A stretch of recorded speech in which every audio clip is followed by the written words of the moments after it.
Good afternoon बच्चों।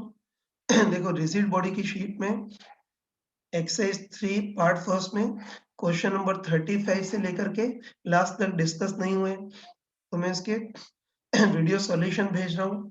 तो इसमें जिन जिन क्वेश्चन में तुमको डाउट हो या जिस पार्ट में डाउट हो उसको इससे क्लियर कर देना। फिर सबसे पहले question number exercise 3 part first का क्वेश्चन नंबर 35 जो जेई 2017 में पूछा गया उसको देख लेना। ये तो एक्चुअली ये क्वेश्चन तो फिजिक्स का है ही नहीं, ये तो 10th की मैथमेटिक्स या ज्योमेट्री का ही क्वेश्चन है। देख लेना। देखो इसमें हमको दे रखा है कि कोई यूनिफॉर्म प्लेट है जो एन साइड के पॉलीगन की फॉर्म में ये जमीन के ऊपर इस टाइप से रखी हुई है, ठीक है। और देखो इस प्लेट को इस पॉइंट के अबाउट रोटेट करवा रहे हैं, है ना। इस प्लेट को इस पॉइंट के अबाउट रोटेट करा रहे हैं तो प्लेट ऐसी घूमेगी। और हम कॉमन सेंस से बोल सकते हैं, है ना, बिल्कुल कॉमन सेंस से बोल सकते हैं कि जब प्लेट इस पोजीशन पे होगी तो इसके सेंटर मास की हाइट सबसे कम होगी। और वो हमको एच दे रखी है। फिर इस पॉइंट के अबाउट रोटेट कराएंगे तो प्लेट घूमेगी। और कॉमन सेंस से बोल सकते हैं कि जब प्लेट ऐसी हो जाएगी, है ना, जब प्लेट इस सिचुएशन में पहुंचेगी तब सेंटर मास की जमीन से हाइट सबसे ज्यादा होगी। तो बस हमको देखना है कि यहाँ से यहाँ तक सेंटर मास की हाइट में इंक्रीज कितना होगा वो देखना है। कर सकते हैं ना। तो चलो हमको दे रखा है कि सेंटर मास से इस साइड की परपेंडिकुलर डिस्टेंस h है, मतलब शुरू में सेंटर मास की जमीन से हाइट h है। तो हमको देखना है कि ये डिस्टेंस h है तो सेंटर और कॉर्नर के बीच डिस्टेंस कितनी होगी वो देखना है। उसके लिए एंगल देखना होगा और वो इजीली निकाल सकते हैं, ठीक है। ये तुम बताओ कि एन साइड का पॉलीगन है ना, है ना, एन साइड का पॉलीगन है। तो तुम बताओ कि यहाँ से यहाँ तक टोटल एंगल 360 डिग्री मतलब 2 पाई होता है। तो तुम बताओ ये सारी एन साइड टोटल कितना एंगल सबटेंड कर रही है, 2 पाई। तो बताओ हर एक साइड कितना एंगल सबटेंड करेगी, 2 पाई बाय एन। तो बताओ हर एक साइड का angle subtended 2 pi by n होगा।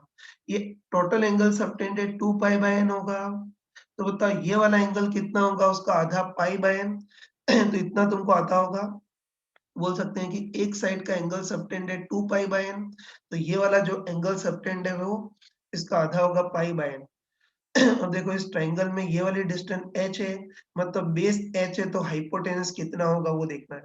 तो वैसे तो कोई स्मार्ट पर्सन हो तो देखते ही बता सकता है कि इस ट्रायंगल में बेस h है तो हाइपोटेनस तो ज्यादा होगा, इसलिए h cos थीटा नहीं h sec थीटा होगा, मतलब h sec pi by n होगा।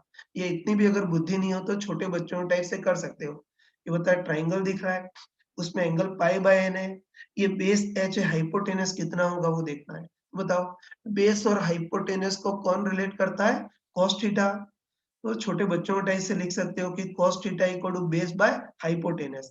तो cos थीटा का काम कौन कर रहा है, pi by n equal to base का काम तो कौन कर रहा है, h अपन हाइपोटेनस निकालना है।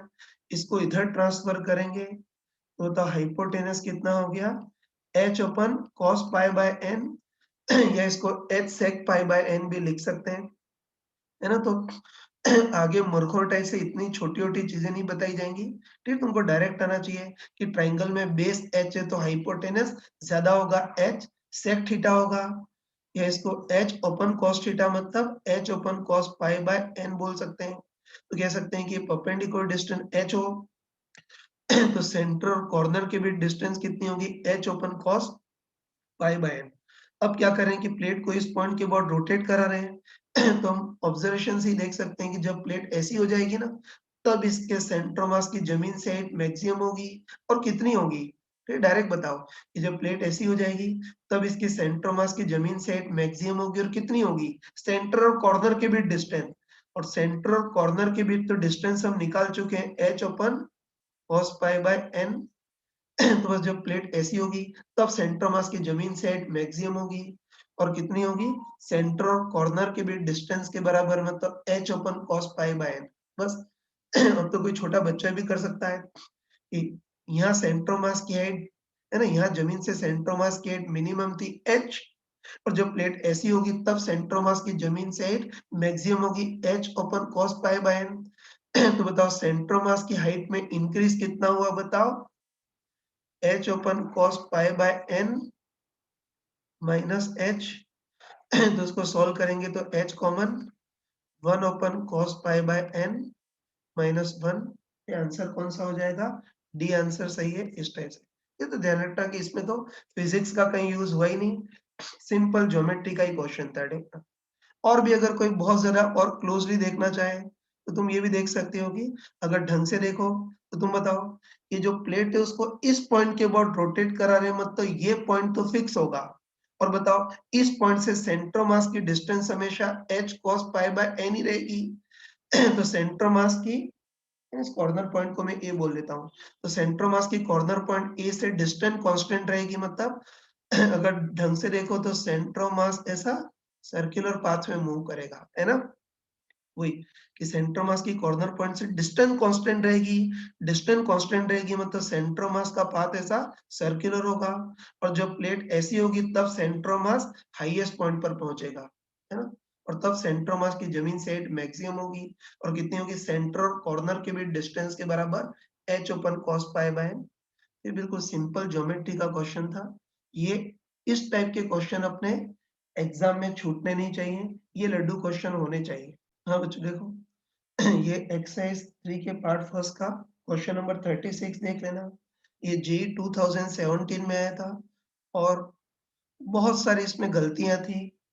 ये तो वैसे तो बोनस होना चाहिए था, लेकिन वो अपनी इज्जत बचाने के लिए कुछ कुछ ऑप्शन दे दिए, बाकी क्वेश्चन में बहुत सारी गलतियां थी। ठीक है, तो देख लेना एक बार क्वेश्चन। तो इसमें हमको दे रखा है कि कोई इसमें हमको दे रखा है कि कोई ऐसा स्फेयर या कोई डिस्क जैसा कोई व्हील है। अब देखो, ये जो व्हील है वो इस टाइप की सरफेस के ऊपर रखा हुआ है, इस पे पॉइंट दे रखे हैं, ये पॉइंट पी क्यू एस ऐसे पॉइंट दे रखे हैं, और ये व्हील इस सरफेस के ऊपर रखा हुआ है, ठीक? फिर हमको दे रखा है कि ये जो क्यू वाला कॉर्नर पॉइंट है वो इस व्हील के कांटेक्ट में है। अब देखो, अब हम क्या कर रहे हैं कि इस व्हील को, है ना, हमको इस व्हील को इस क्यू पॉइंट के अबाउट ऊपर उठाना है। तो इस व्हील को क्यू पॉइंट के बाद ऊपर उठाना है, तो ऊपर उठाने के लिए हम अपनी ओर से फोर्स F लगा रहे हैं। क्लियर? हमको दे रखा है कि F जो लगा रहे हैं उसकी वैल्यू कांस्टेंट है, तो ढंग से लिखा नहीं है, लिखा है कि F फोर्स कांस्टेंट है, तो वो तो डायरेक्शन भी कांस्टेंट हो सकती है, वैल्यू भी कांस्टेंट हो सकती है, ठीक है? तो ढंग से लिखा नहीं है, लेकिन इनकी भावना ये है कि इस व्हील को ऊपर उठाने के लिए हम F का फोर्स लगा रहे हैं, जिसकी वैल्यू या जिसका मैग्नीट्यूड कांस्टेंट है, ये इनकी भावना है, ठीक? ढंग से नहीं लिखा है। उसके बाद क्यू पॉइंट के बाद जो टॉर्क है उसको ऐसे टॉ से रिप्रेजेंट कर रखा है, लेकिन उन मूर्खों ने ये भी नहीं दे रखा है कि क्यू पॉइंट के बाद किसका टॉर्क, इस एफ फोर्स का टॉर्क, mg फोर्स का टॉर्क या रिजल्टेंट टॉर्क, वो भी नहीं दे रखा है। लेकिन फिर भी ऐसा लग रहा है कि इनकी भावना ये है कि ये जो टॉ है वो क्यू पॉइंट के बाद इस एफ फोर्स का टॉर्क है। ये दो गलतियां उसके कारण क्वेश्चन का पूरा कचरा हो गया था, है ना? तो एक तो लिखा होना चाहिए कि जो ऊपर उठाने के लिए हम अपनी ओर से जो फोर्स F लगा रहे हैं उसका मैग्नीट्यूड कांस्टेंट है, और ये जो टॉ है वो क्यू पॉइंट के अबाउट इस फोर्स F का टॉर्क है, mg का नहीं है, ठीक है? बस अब सारे ऑप्शन चेक कर सकते हो, इतना दिया होता तो कोई खास कंफ्यूजन नहीं होता है, ठीक है? अब सारे ऑप्शन चेक कर सकते हैं। तो चलो पहले ए ऑप्शन देखो।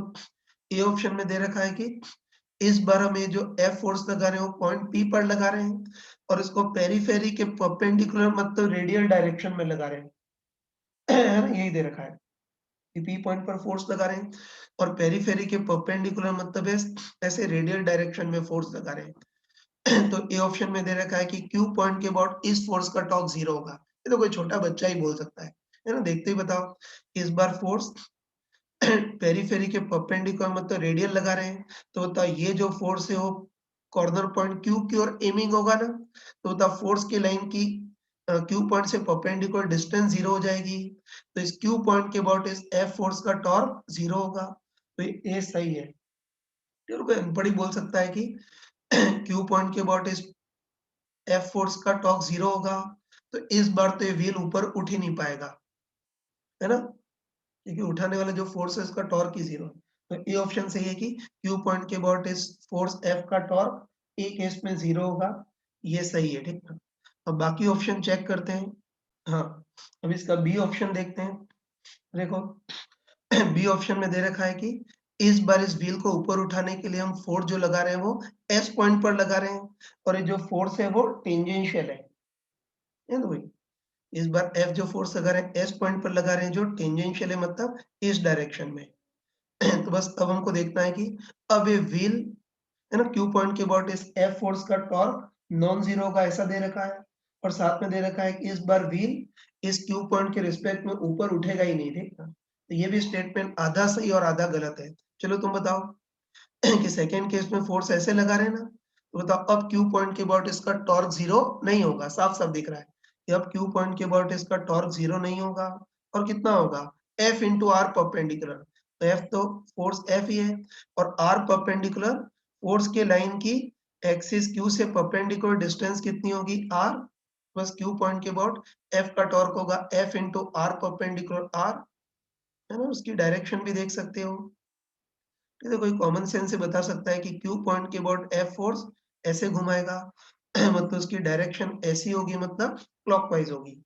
बस इतना पार्ट तो सही है कि इस बार क्यू पॉइंट के अबाउट एफ का टॉर्क जीरो नहीं होगा, है तो सही है, लेकिन साथ में दे रखा है कि इस बार व्हील ऊपर उठ ही नहीं सकता है, तो गलत है, ऊपर उठ सकता है। ठीक है, चलो क्यू पॉइंट के अबाउट सारे टॉर्क देखते हैं। तो ये तो देख लिया कि क्यू पॉइंट के अबाउट एफ का टॉर्क तो क्लॉकवाइज होगा और एफ इंटू आर होगा, और ऐसे क्यू पॉइंट के अबाउट एमजी का टॉर्क देखना है ना। क्यू पॉइंट के अबाउट एमजी का टॉर्क देखना है, तुम बताओ कि क्यू पॉइंट के अबाउट एमजी का टॉर्क कैसा होगा, ऐसा होगा, मतलब वापस रखने वाला होगा, और क्यू पॉइंट के अबाउट एमजी का टॉर्क कितना होगा बताओ एफ इंटू आर परपेंडिकुलर। तो एफ तो एमजी और आर परपेंडिकुलर एमजे के लाइन की एक्सिस से परपेंडिकुलर डिस्टेंस आर, ये वापस रखने वाला होगा।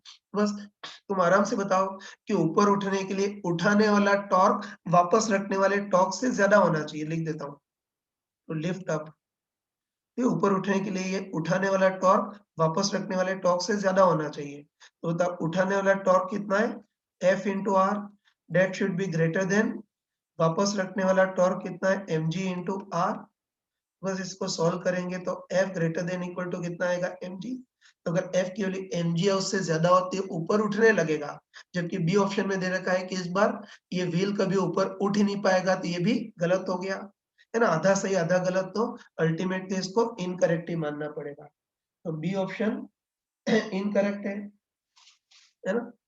अब देखो इन्होंने जे एडवांस जे एडवांस वालों ने जो सॉल्यूशन दिया, जो आंसर दिया था उसमें ए आंसर तो दे रखा था, इन्होंने मूर्खों ने आंसर ये दिया था ए या फिर ए बी, ठीक था। ए आंसर तो अनडाउटफुली सही है, ठीक था। ए बी, अब बी आंसर भी सही हो सकता है, बहुत मूर्खतापूर्वक आंसर देना पड़ेगा। ठीक है, बी आंसर कब सही होगा जब एफ और टेंजेंशियल तो लगाए, लेकिन महामूर्ख को इंसान इस डायरेक्शन में फोर्स लगाए, है ना। टेंजेंशियल तो है, लेकिन कोई उल्टी बुद्धि अगर एफ फोर्स ऐसे टेंजेंशियल लगाए तब तो ये व्हील कभी उठ ही नहीं पाएगा। ये तो जबरदस्ती का ऑप्शन है, ठीक है ना, जबरदस्ती का ऑप्शन है। बाकी बी ऑप्शन में फोर्स इसी डायरेक्शन में ही लगाएंगे, वो बाय डिफॉल्ट अंडरस्टूड है। तो बी आंसर तो नहीं, हम तो केवल ए को ही टिक करेंगे, और ए को टिक करते हो तब भी तुमको फुल मार्क्स मिलते थे इसमें, है ना। बी तो जबरदस्ती का दे रखा था। चलो अब बाकी ऑप्शन देखते हैं। हाँ बच्चों, इसमें अब सी ऑप्शन देखना, ये देखो सी ऑप्शन में दे रखा है कि इस बार एफ फोर्स हम पॉइंट पी पर लगा रहे हैं, है ना। उनकी भावना ये है कि जो एफ फोर्स लगा रहे हैं उसकी वैल्यू तो कांस्टेंट है, लेकिन डायरेक्शन हमेशा टेंजेंशियल है ना, हमेशा वर्टिकल नहीं, हमेशा टेंजेंशियल है, ठीक है। तो इस केस में ब्लॉक सॉरी उस केस में व्हील ऊपर उठने लगेगा, वो तो आई थिंक सही है, लेकिन जैसे से ऊपर उठेगा इस एफ फोर्स का क्यू के बाद टॉर्क इन डिक्रीज होगा, ऐसा लिख रखा है, तो ये भी गलत है, आधा सही लेकिन आधा गलत।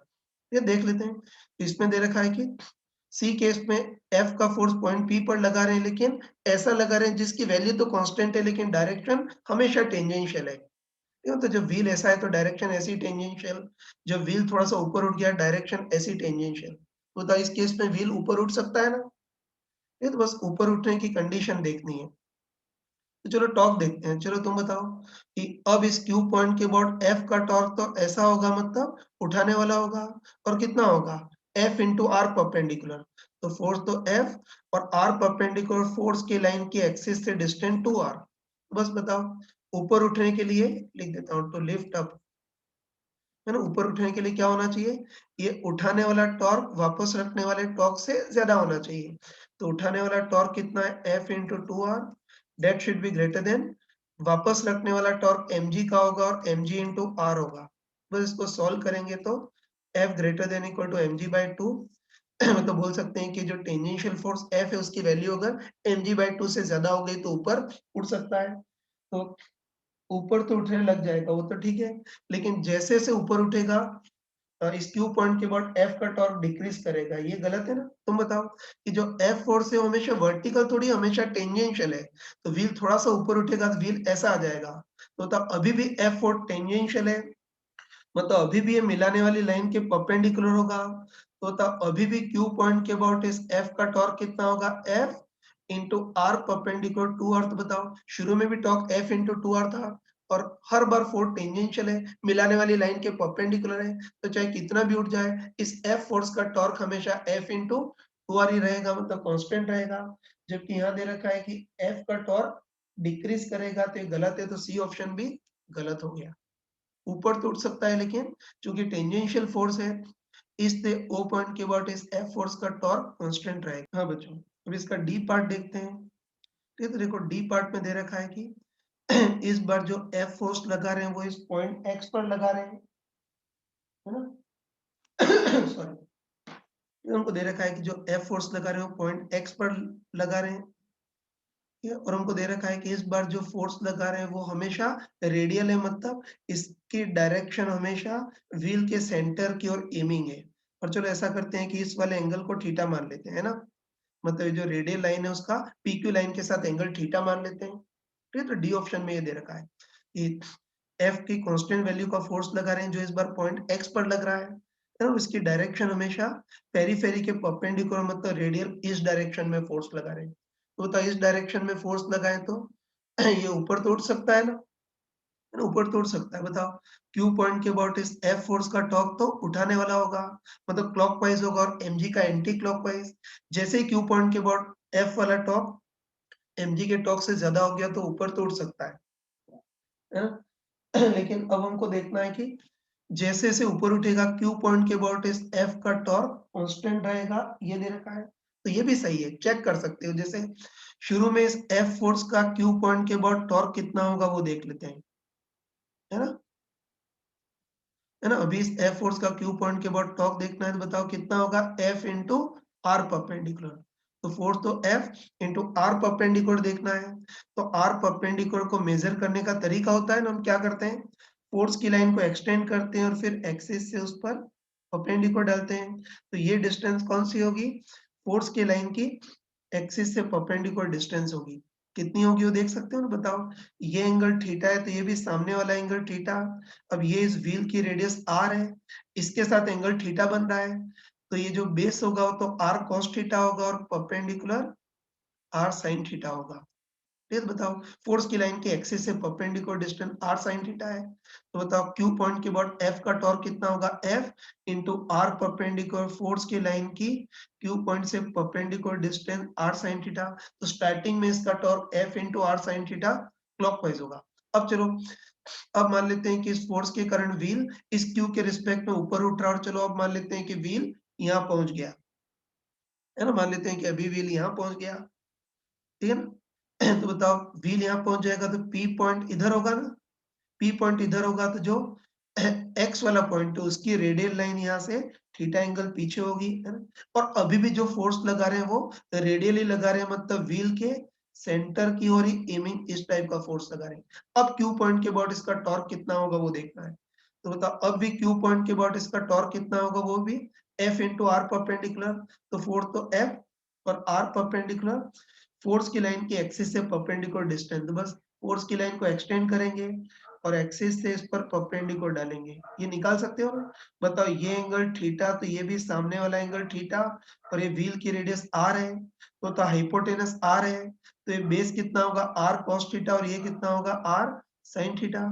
तो टॉर्क कितना होगा? F इंटू फोर्स की लाइन के एक्सिस से perpendicular distance R sine theta, और इसकी डायरेक्शन भी क्लॉकवाइज होगी। तो बस तुम बताओ कि शुरू में भी क्यू पॉइंट के अबाउट इस F फोर्स का torque F into R sine theta clockwise, और कुछ टाइम के बाद भी उतना ही होगा, मतलब जैसे जैसे ऊपर चढ़ेगा, है ना? जैसे जैसे ऊपर चढ़ेगा वैसे वैसे जैसे जैसे ऊपर चढ़ेगा वैसे वैसे इस F फोर्स का टॉर्क कांस्टेंट ही रहेगा। तो वैसे तो डी ऑप्शन करेक्ट था, है ना? डी ऑप्शन टिक करना चाहिए था, तो वैसे तो करेक्ट था, लेकिन कुछ महामूर्खों ने इसका भी गंदा वाला लॉजिक दिया है, ठीक ना? तो कुछ महामूर्खों ने बोला कि एक्स पॉइंट पर फोर्स लगाएँ जो रेडियल भी हो, लेकिन अगर ऐसे फोर्स लगाएँ तो ऐसे फोर्स लगाएँ तब तो ऊपर ही नहीं उठेगा। ऊपर ही नहीं उठेगा तो फिर ऊपर उठने पर टॉर्क का कोई मीनिंग ही नहीं होगा। तो ये गंदा सा लॉजिक दे करके उसको कुछ लोगों ने रिजेक्ट कर दिया, ठीक ना? तो ध्यान रखना कि बहुत डबल मीनिंग क्या ट्रिपल मीनिंग क्वेश्चन था।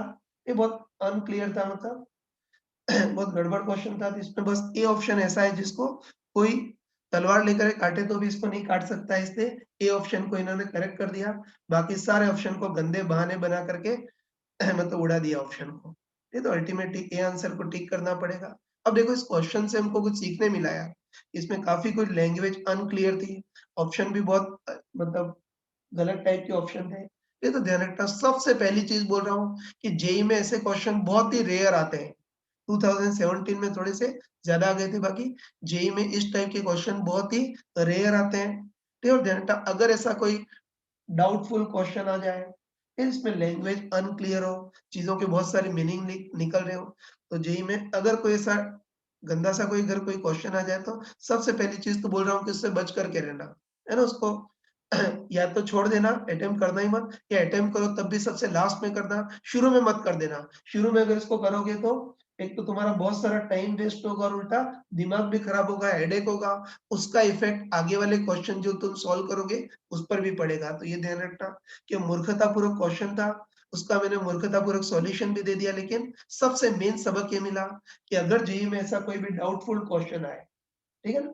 या ऐसा कोई कन्फ्यूजिंग क्वेश्चन आए जिसमें लैंग्वेज अनक्लियर हो तो उससे बच करके रहना, या तो उसको छोड़ देना या करो तब भी उसको सबसे लास्ट में करना, ठीक है?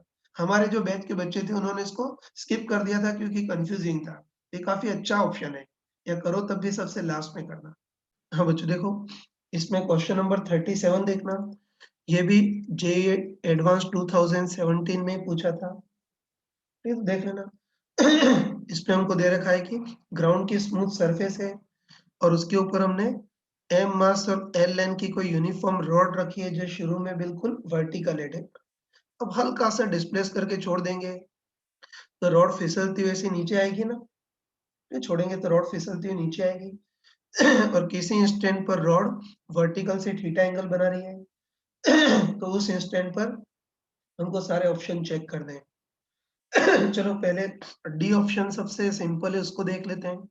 ये तो डी ऑप्शन में दे रखा है कि रॉड का जो सेंटर ऑफ मास है वो बिल्कुल वर्टिकली नीचे गिरेगा, तो ये बिल्कुल सही ऑप्शन है।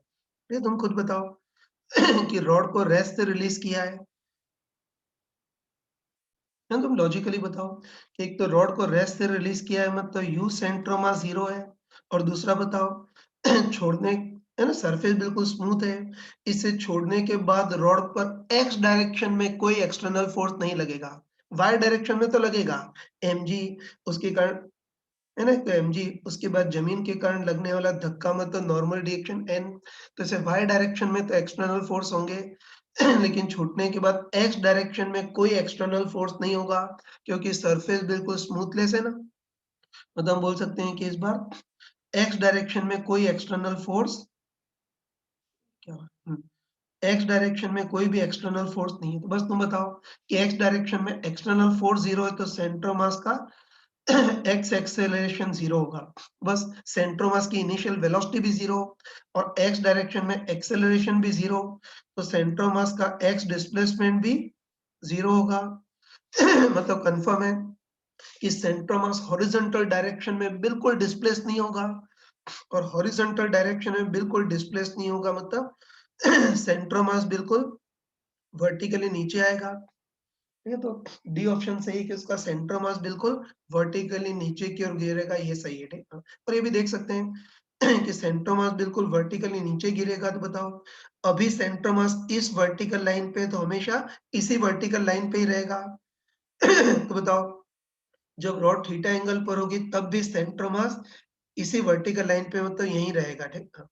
और तुम बताओ कि रॉड की टोटल लेंथ एल है, तो ये वाली लाइन L/2 और ये भी L/2, बाकी सेंटर मास इसी वर्टिकल लाइन पे होगा, थोड़ा सा भी आगे भी नहीं खिसक सकता और थोड़ा सा भी पीछे भी नहीं खिसक सकता, तो डी ऑप्शन सही है, ठीक। उसके बाद सी ऑप्शन देखना, सी ऑप्शन में दे रखा है कि यहाँ से लेकर के यहाँ तक सेंटर ऑफ मास का डिस्प्लेसमेंट कितना होगा वो देखना है। तो हम देख चुके हैं कि सेंटर ऑफ मास का हॉरिजॉन्टल डिस्प्लेसमेंट तो 0 होगा लेकिन यहाँ से यहाँ तक सेंटर ऑफ मास का वर्टिकल डिस्प्लेसमेंट तो होगा ना, कितना होगा वो देखना है। तो ज्योमेट्री से कर सकते हो है ना? ये तुम बताओ कि शुरू में तो रॉड वर्टिकल है, उसकी टोटल लेंथ L है, तो सेंटर ऑफ मास की हाइट कितनी होगी? L/2। तो शुरू में तो सेंटर ऑफ मास की जमीन से हाइट L/2 होगी। अब कुछ टाइम के बाद ये थीटा एंगल पर आ गई है ना, तो इस ट्रायंगल को देख सकते हो। इसमें हाइपोटेनस L/2 है और इसके साथ एंगल बन रहा है, इससे कॉस कंपोनेंट होगा। अरे क्या हो रहा है? हाँ है ना, हाइपोटेनस L/2 है, इसके साथ एंगल बन रहा है तो कॉस कंपोनेंट होगा L/2 cos थीटा और ये L/2 sin थीटा। ठीक है, तो बताओ फाइनली बताओ सेंटर मास की जमीन से हाइट कितनी हो गई? L/2 cos theta. तो तुम खुद बताओ कि शुरू में सेंटर मास जमीन से y इक्वल टू L/2 पे था और यहाँ सेंटर मास जमीन से y equal to L/2 cos theta पे पहुंचा है। तो बताओ सेंटर मास का वर्टिकल डिस्प्लेसमेंट कितना होगा? L/2 minus L/2 cos theta. तो बोल सकते हैं कि सेंटर मास का डिस्प्लेसमेंट y डायरेक्शन में होगा और कितना होगा? L/2 minus L/2 cos theta. L/2 common लेंगे तो 1 माइनस cos थीटा। तो सी ऑप्शन में ही दे रखा है कि सेंटर मास का डिस्प्लेसमेंट 1 माइनस cos थीटा के प्रोपोर्शनल होगा। सही है, ठीक है। अब डी ऑप्शन देखना, उसके लिए अलग चित्र बनाए थे, ठीक है। तो डी ऑप्शन में पूछा है कि जिस इंस्टेंट पर रॉड वर्टिकल से थीटा एंगल बनाएगी ना, उस इंस्टेंट पर बी पॉइंट के अबाउट इस रॉड पर लगने वाला टॉर्क कितना होगा वो पूछा है। और समझ जाना कि टॉर्क पूछा मतलब बाय डिफॉल्ट रियल फोर्सेस का ही टॉर्क पूछा है, वो स्यूडो फोर्स और उसको कंसीडर नहीं करना है। तो वैसे तो लिखा होना चाहिए था कि torque of real forces with respect to point B लेकिन नहीं दे रखा है, तो इनकी भावना ये है कि जो पॉइंट ऑफ कांटेक्ट है उसके रिस्पेक्ट में रॉड पर जो रियल फोर्स लग रहा है उसका टॉर्क कितना होगा। बताओ, इस रॉड पर रियल फोर्स तो mg लगेगा ना, है ना? और एक जमीन के कारण धक्का, रॉड जमीन को धक्का देगी तो जमीन इसको धक्का देगी, नॉर्मल रिएक्शन n। बाकी और कोई रियल फोर्स नहीं है। तो बस हमको देखना है कि पॉइंट ऑफ कांटेक्ट बी के अबाउट रियल फोर्सेस का टॉर्क कितना होगा वो देखना है। तो बताओ, बी पॉइंट के बाद नॉर्मल रिएक्शन का टॉर्क 0, क्योंकि नॉर्मल रिएक्शन बी पॉइंट से ही पास हो रहा है, तो बी पॉइंट के बाद टॉर्क केवल mg का होगा और बी पॉइंट के बाद mg का torque simply F R sine theta. तो एफ तो कितना है? mg। आर, इस mg फोर्स की बी पॉइंट से सीधी डिस्टेंस L/2 और साइन थीटा फोर्स का मिलाने वाली लाइन या फोर्स फोर्स का रॉड के साथ एंगल थीटा। बस बी पॉइंट के अबाउट रियल फोर्स का जो टॉर्क है वो साइन थीटा के प्रोपोर्शनल होगा। तो यही दे रखा है, तो बी ऑप्शन भी करेक्ट है, ये भी सही है, ठीक है। अब सबसे खतरनाक ए ऑप्शन चेक करते हैं। सॉरी, ये तो ए ऑप्शन में हमको पूछा है कि रॉड का जो हाईएस्ट पॉइंट ए है, इस पॉइंट का लोकस कैसा होगा, मतलब इस पॉइंट का पाथ कैसा होगा वो देखना है। ठीक है, तो उसके लिए थोड़ा सा कोऑर्डिनेट ज्योमेट्री के कंसेप्ट का यूज होता है। ठीक है, तो ये मैथमेटिक्स में कोऑर्डिनेट पे तुम पढ़ोगे, लेकिन अभी थोड़ी देर के लिए ध्यान रखना है ना, तो ध्यान रखना कि सर्किल की standard equation X square plus Y square equal to A square होती है ना। ऐसा सर्किल जिसका सेंटर ओरिजिन और इसकी रेडियस ए हो, या रेडियस को चलो आर मान लेते हैं, तो सर्किल की इक्वेशन तो X square plus Y square equal to R square होती है। और अगर कोई ऐसा इलिप्स हो, ठीक है, जिसकी ये सेमी मेजर एक्सिस ए और सेमी माइनर एक्सिस बी हो, तो इलिप्स की स्टैंडर्ड इक्वेशन होती है X square upon A square plus Y square upon B square equal to 1। और तुम बताओ कि अगर इसमें ए और बी बराबर हो जाए तो ये डिस्टेंस और ये डिस्टेंस बराबर हो जाएगी तो सर्किल बन जाएगा, ठीक है ना। तो इलिप्स की equation X square upon A square plus Y square upon B square equal to 1 होती है। और अगर उसमें ए और बी ये दोनों बराबर हो गए तो फिर वो सर्किल बन जाएगा, ठीक। चलो अब हमको पूछा है कि ये जो हाईएस्ट पॉइंट ए उसका लोकस या इसका पाथ कैसा होगा वो देखना है। तो तुम आराम से बताओ कि लोकस के लिए वही एक्स कोऑर्डिनेट देखेंगे, वाई कोऑर्डिनेट देखेंगे और एक्स और वाई को रिलेट कर देंगे। अब देखो उसके लिए किसी न किसी को ओरिजिन मानना पड़ेगा। तो तुम बताओ कि इस पॉइंट से डिस्टेंस मेजर करना मुझे सबसे आसान लग रहा है। इससे आसानी के लिए इस पॉइंट को मैं ओरिजिन मान लेता हूँ, ठीक है। बस इस पॉइंट को ओरिजिन माना है, तो छोड़ेंगे तो रॉड स्मूथली फिसलते हुए नीचे आएगी। किसी इंस्टेंट पे इसका वर्टिकल से एंगल थीटा है। तो उस इंस्टेंट पर ए के कोऑर्डिनेट क्या होंगे वो देखना है। तो देख सकते हैं ना, कोई ए के एक्स कोऑर्डिनेट अलग और वाई कोऑर्डिनेट अलग देख लेते हैं। ये तो ए के कोऑर्डिनेट के लिए ऐसा करते हैं कि ऐसा राइट एंगल ट्रायंगल बनाते हैं। अब तुम आराम से बताओ, इनकी बताओ ये एंगल थीटा है तो ये भी अल्टरनेट एंगल थीटा। अब बताओ इस ट्रायंगल में हाइपोटेनस L/2 है, इसके साथ एंगल बन रहा है तो एक कॉस कंपोनेंट होगा, L/2 cos थीटा होगा, और इसके साथ एंगल नहीं बन रहा है मतलब है L/2 sin थीटा होगा, है ना? और ये वाली भी डिस्टेंस देख सकते हो। तुम बताओ ये L/2 cos थीटा है तो उसके पैरेलल ये भी L/2 cos थीटा होगी। बस अब ए पॉइंट के कोऑर्डिनेट देख सकते हैं ना, तो तुम बताओ कि जो ए पॉइंट है ओरिजिन से L/2 sin थीटा पीछे की ओर है, तो बता एक्स कोऑर्डिनेट तो कितना हो जाएगा माइनस L/2 sin थीटा, और वाई कोऑर्डिनेट देखना है। तो बता जो ए पॉइंट है वो ओरिजिन से कितना ऊपर है, L/2 cos theta plus L/2 cos theta, मतलब L cos थीटा ऊपर की ओर है तो उसका y coordinate L cos theta होगा। बस तुम आराम से बताओ कि किसी भी जनरल इंस्टेंट पर इसका x कोऑर्डिनेट तो माइनस L/2 sin थीटा और y coordinate x L cos theta. तो बस अब हमको x और y को रिलेट करना है, मतलब थीटा को हटाना है। उसके लिए क्या करेंगे, ये माइनस L/2 को उधर, L को उधर भगा देते हैं, ठीक है।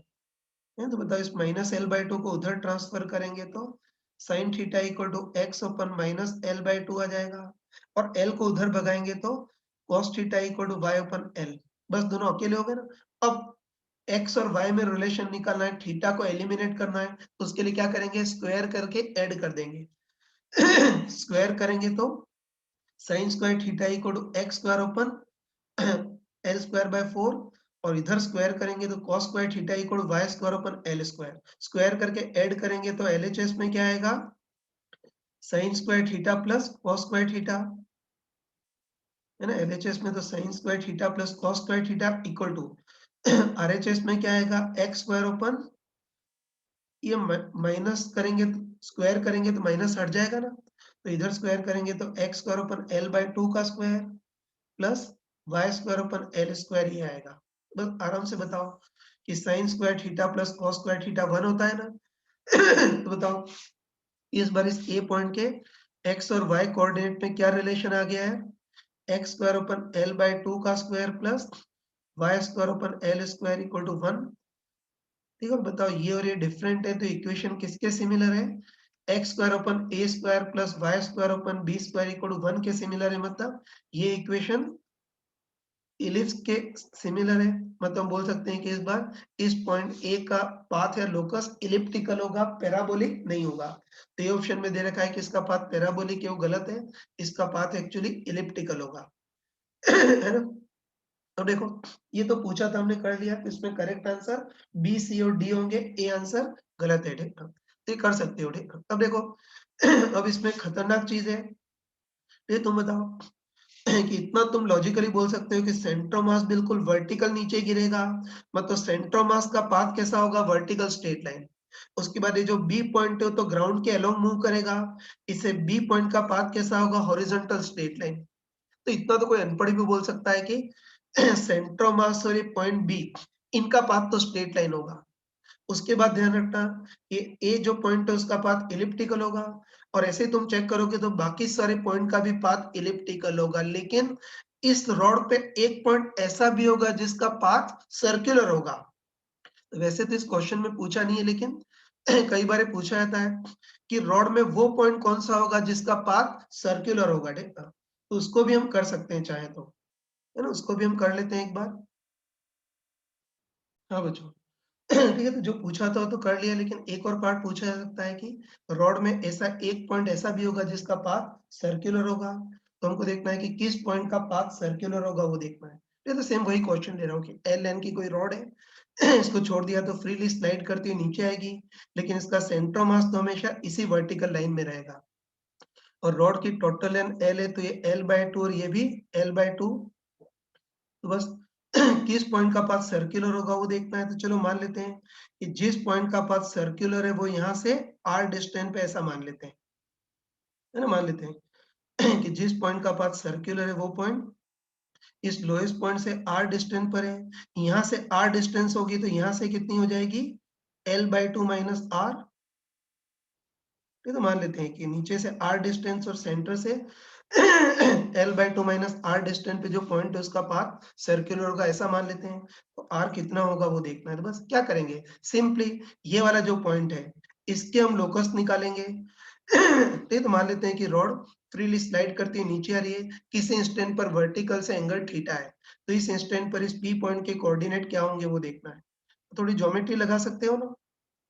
चलो पहले ये वाला ट्रायंगल बनाते हैं। बताओ, ये एंगल थीटा है तो ये भी एंगल थीटा होगा। ये हाइपोटेनस आर है, ये एंगल इसके साथ एंगल थीटा है। तो बताओ आर का ये कंपोनेंट तो कितना हो जाएगा? आर कॉस थीटा, और ये कंपोनेंट आर साइन थीटा। हमको जरूरत भी नहीं है है ना? साफ साफ बोल सकते हैं कि जो पॉइंट पी है उसकी जमीन से vertical height R cos theta है, मतलब इसका वाई कोऑर्डिनेट तो कितना होगा? R cos theta. अब एक्स कोऑर्डिनेट देखना है, मतलब ये हॉरिजॉन्टल डिस्टेंस देखनी है, तो वो भी देख सकते हो ना। उसके लिए भी इस ट्रायंगल को पकड़ते हैं। तो इस ट्रायंगल में ये एंगल थीटा है, ये वाली डिस्टेंस L/2 माइनस आर है। बताओ, इसके साथ एंगल बन रहा है, इससे cos थीटा कंपोनेंट होगा और ये sin थीटा। तो हाइपोटेनस L/2 माइनस आर है, तो ये कितना हो जाएगा? L/2 माइनस आर का sin थीटा हो जाएगा। तो बताइए जो हॉरिजॉन्टल डिस्टेंस है, जो x कोऑर्डिनेट है, वो कितना होगा? L/2 माइनस आर का sin थीटा। तो बस इस पॉइंट P के लोकस क्या होंगे वो देखना है। तो लोकस के लिए वही कि इस r को उधर ट्रांसफर करेंगे तो cos theta equal to y upon r, L/2 minus r को उधर ट्रांसफर करेंगे तो sin थीटा equal to x upon L/2 minus r। और बस थीटा को एलिमिनेट करने के लिए वो स्क्वायर करके ऐड कर देंगे। स्क्वायर करके ऐड करेंगे तो क्या आएगा? LHS में क्या आएगा? cos square theta plus sin square theta equal to RHS में क्या आएगा? y square upon r square plus x square upon L/2 minus r का स्क्वायर ही आएगा। sin square theta plus cos square theta 1। तो इसके पाथ की equation क्या आ गई? x square upon L/2 minus r का square plus y square upon r square equal to 1। तो इसके पाथ की इक्वेशन ये आ गई। बस तुम बताओ कि ये जो इक्वेशन है वो किसके सिमिलर है? बताओ, X square upon A square plus Y square upon B square equal to 1 के सिमिलर है ना? मतलब हम बोल सकते हैं ना ये दोनों डिफरेंट है। तो इक्वेशन इस इक्वेशन के कम सिमिलर है, मतलब हम बोल सकते हैं कि इसका पाथ जनरली तो इलिप्टिकली होगा, है ना? हर पॉइंट का पाथ जनरली तो इलिप्टिकली होगा, लेकिन सर्कुलर कब होगा वो देखना है। तो तुम बताओ कि पाथ सर्कुलर होने के लिए ये डिस्टेंस और ये डिस्टेंस मतलब ए और बी बराबर होने चाहिए, और ए और बी बराबर होने चाहिए मतलब ये और ये दोनों बराबर होने चाहिए, है ना? बस बोल सकते हैं कि पाथ सर्कुलर होने के लिए इलिप्स का ये डिस्टेंस और ये डिस्टेंस बराबर होनी चाहिए, मतलब ए और बी बराबर होना चाहिए, तो उसके लिए ये चीज और ये चीज बराबर होनी चाहिए। तो बताओ ये कितना है? L/2 माइनस आर, और ये आर, ये दोनों बराबर होने चाहिए, है ना? तुम बताओ ये दोनों बराबर हो गए तो सेमी मेजर एक्सिस और सेमी माइनर एक्सिस भी बराबर हो जाएंगे, तो फिर इसका पाथ सर्कुलर होगा। तो पाथ सर्कुलर होने के लिए सेमी मेजर और सेमी माइनर एक्सिस दोनों बराबर होने चाहिए, मतलब ये दोनों बराबर होने चाहिए। मतलब L/2 minus R should be equal to R. Transfer करेंगे तो 2r इक्वल टू L/2, तो r इक्वल टू L/4। मतलब लोएस्ट पॉइंट से L/4 डिस्टेंस पर जो पॉइंट होगा उसका पाथ सर्कुलर होगा। तो ऐसी चीजें भी कई बार पूछी आती हैं। हाँ बच्चों देखो, ये इसी एक्सरसाइज के क्वेश्चन नंबर 38 और 39 ये कॉम्प्रिहेंसिव है, जो जे 2017 के जे एडवांस में पूछा गया था। थोड़ा सा टफ था, और सबसे बुरा टॉर्चर ये है कि इसमें जो फर्स्ट पार्ट था उसमें तो चारों में से कोई भी ऑप्शन मैच नहीं कर रहा था। फिर एक बार देख लेना, इसको कर लेते हैं।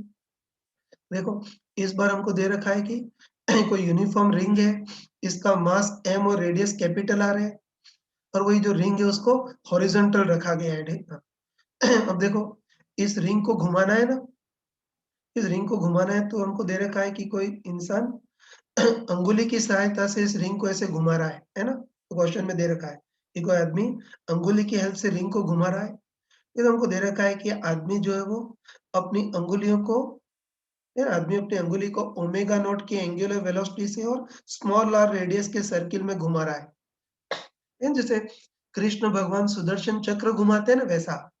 तो हमको दे रखा है कि इंसान अंगुली की सहायता से रिंग को घुमाता है तो इस तरह से। तो हमको दे रखा है कि इंसान ये जो अंगुली है उसको ओमेगा नॉट की एंगुलर वेलोसिटी से आर रेडियस के सर्कुलर पाथ में घुमा रहा है। और बताओ अंगुली को घुमाएगा तो उसके साथ-साथ रिंग भी घूमेगी। तो चलो अंगुली के घूमने की angular velocity omega not they रखी है और साथ में रिंग भी घूमेगी। तो रिंग के घूमने की एंगुलर वेलोसिटी कुछ और हो सकती है तो ओमेगा मान लेते हैं, ठीक है। बस हमको उसके बाद हमको इम्पोर्टेंट चीज़ दे रखी है कि अंगुली भी घूम रही है और साथ में रिंग भी घूम रही है। लेकिन हमको दे रखा है कि अंगुली और रिंग का जो कॉन्टैक्ट पॉइंट है, उस कॉन्टैक्ट पॉइंट पर कोई स्लाइडिंग नहीं हो रही है। बस एक तो अंगुली के घूमने की एंगुलर वेलोसिटी ओमेगा नॉट है, तो रिंग के घूमने की एंगुलर वेलोसिटी कितनी होगी? फिर रिंग की काइनेटिक एनर्जी कितनी होगी? और उसके बाद हमको पूछा है कि रिंग को कितनी एंगुलर वेलोसिटी सॉरी आदमी की उंगली और रिंग के बीच सरफेस रफ है जिसका फ्रिक्शन कोएफिशिएंट म्यू। तो रिंग को मिनिमम कितनी एंगुलर वेलोसिटी घुमाए ताकि रिंग नीचे की ओर फिसलने से बच जाए, वो देखना है, ठीक है ना। तो देखो इस क्वेश्चन को कर लेते हैं। तो ये अंगुली की सहायता से रिंग को घुमा रहा है ना, तो इसमें सबसे खतरनाक चीज हमको ये देखनी है कि किस पॉइंट के अबाउट इन दोनों का मोशन प्योरली रोटेशन होगा वो देखना है। तो हमको ये देखना है इस बार किस पॉइंट के अबाउट अंगुली और रिंग दोनों का मोशन प्योरली रोटेशन होगा वो देखना है, मतलब कौन सा पॉइंट बिल्कुल स्टेशनरी है वो देखना है। तो तुम बताओ कि अंगुली और रिंग का जो कांटेक्ट पॉइंट होगा वो तो स्टेशनरी नहीं होगा। तुम बताओ कि अंगुली को घुमा रहे हैं तो उसके साथ-साथ कांटेक्ट पॉइंट भी सर्कुलर पाथ में घूमेगा। तो अंगुली और रिंग का कांटेक्ट पॉइंट तो स्टेशनरी नहीं रहेगा। रिंग का सेंट्रोमास भी स्टेशनरी नहीं रहेगा। अंगुली को घुमा रहे हैं तो साथ में रिंग भी ऐसे घूमेगी, तो रिंग का सेंट्रोमास भी स्टेशनरी नहीं रहेगा। तो बताओ इसमें कौन-सा पॉइंट बिल्कुल स्टेशनरी रहेगा? रिंग जिस सर सॉरी अंगुली को जिस सर्किल में घुमा रहे हो उस सर्किल का जो सेंटर है वो बिल्कुल स्टेशनरी रहेगा। है ना? तो हम लॉजिकली बोल सकते हैं कि रिंग को ऐसे घुमा रहे हैं ना, तो रिंग और हाथ का कांटेक्ट पॉइंट तो मतलब मूव करेगा, लेकिन अंगुली जिस सर्किल में घूम रही है उसका सेंटर बिल्कुल फिक्स रहेगा, मतलब स्टेशनरी रहेगा। बस हम पक्का बोल सकते हैं कि इस पूरे मोशन में बाकी सारे पॉइंट तो मूव करेंगे, लेकिन अंगुली जिस सर्किल में घूम रही है उसका सेंटर पॉइंट बिल्कुल कांस्टेंट मतलब फिक्स रहेगा। मतलब हम बोल सकते हैं कि इस बार अंगुली और रिंग ये पूरा सिस्टम किस एक्सिस के अबाउट घूम रहा है? ये इस सेंटर से पास होने वाले वर्टिकल एक्सिस AB इसके अबाउट घूम रहा है। तो ये क्वेश्चन का सबसे मेन पार्ट था। तो साफ-साफ देख सकते हैं कि बाकी सारे पॉइंट तो मूव कर रहे हैं, लेकिन अंगुली जिस सर्किल में घूम रही है उस सर्किल का सेंटर बिल्कुल फिक्स है।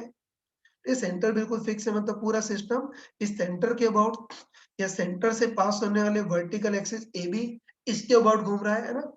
इस एक्सिस AB के अबाउट दोनों का मोशन प्योरली रोटेशन मोशन है।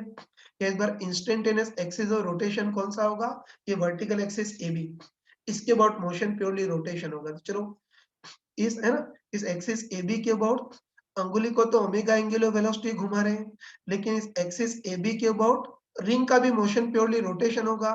तो इस एक्सिस AB के अबाउट रिंग की एंगुलर वेलोसिटी कितनी होगी वो देखना है।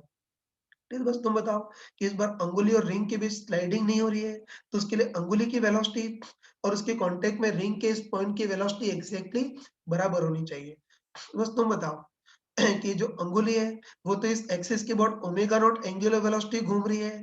तो बताओ अंगुली के इस तो है ना, अंगुली के इस पॉइंट की वेलोसिटी टेंजेंशियल होगी और कितनी होगी बताओ? Omega naught into small R. और अब उसके कांटेक्ट में रिंग के इस पॉइंट की वेलोसिटी देखते हैं। तो जो रिंग है वो भी इस एक्सिस के अबाउट ओमेगा एंगुलर वेलोसिटी से प्योरली रोटेट कर रही है। तो बताओ इस एक्सिस के अबाउट रिंग की एंगुलर वेलोसिटी ओमेगा है, तो रिंग के इस पॉइंट की वेलोसिटी कितनी हो जाएगी? ओमेगा इनटू ये डिस्टेंस r, है ना? रिंग के इस पॉइंट की वेलोसिटी कितनी होगी? ओमेगा इनटू इस एक्सिस से डिस्टेंस r ही होगी। तो बस पक्का बोल सकते हैं इस बार अंगुली की इस पॉइंट की वेलोसिटी कितनी होगी? Omega naught small r। और रिंग भी इसी एक्सिस के अबाउट घूम रही है, तो रिंग के भी इस पॉइंट की वेलोसिटी कितनी होगी ओमेगा इंटू एक्सिस से डिस्टेंस स्मॉल आर, और बस हमको दे रखा है कि अंगुली और रिंग के बीच स्लाइडिंग नहीं हो रही है, तो उसके लिए अंगुली की वेलोसिटी और उसके कांटेक्ट में रिंग के इस पॉइंट की वेलोसिटी एग्जैक्टली बराबर होनी चाहिए।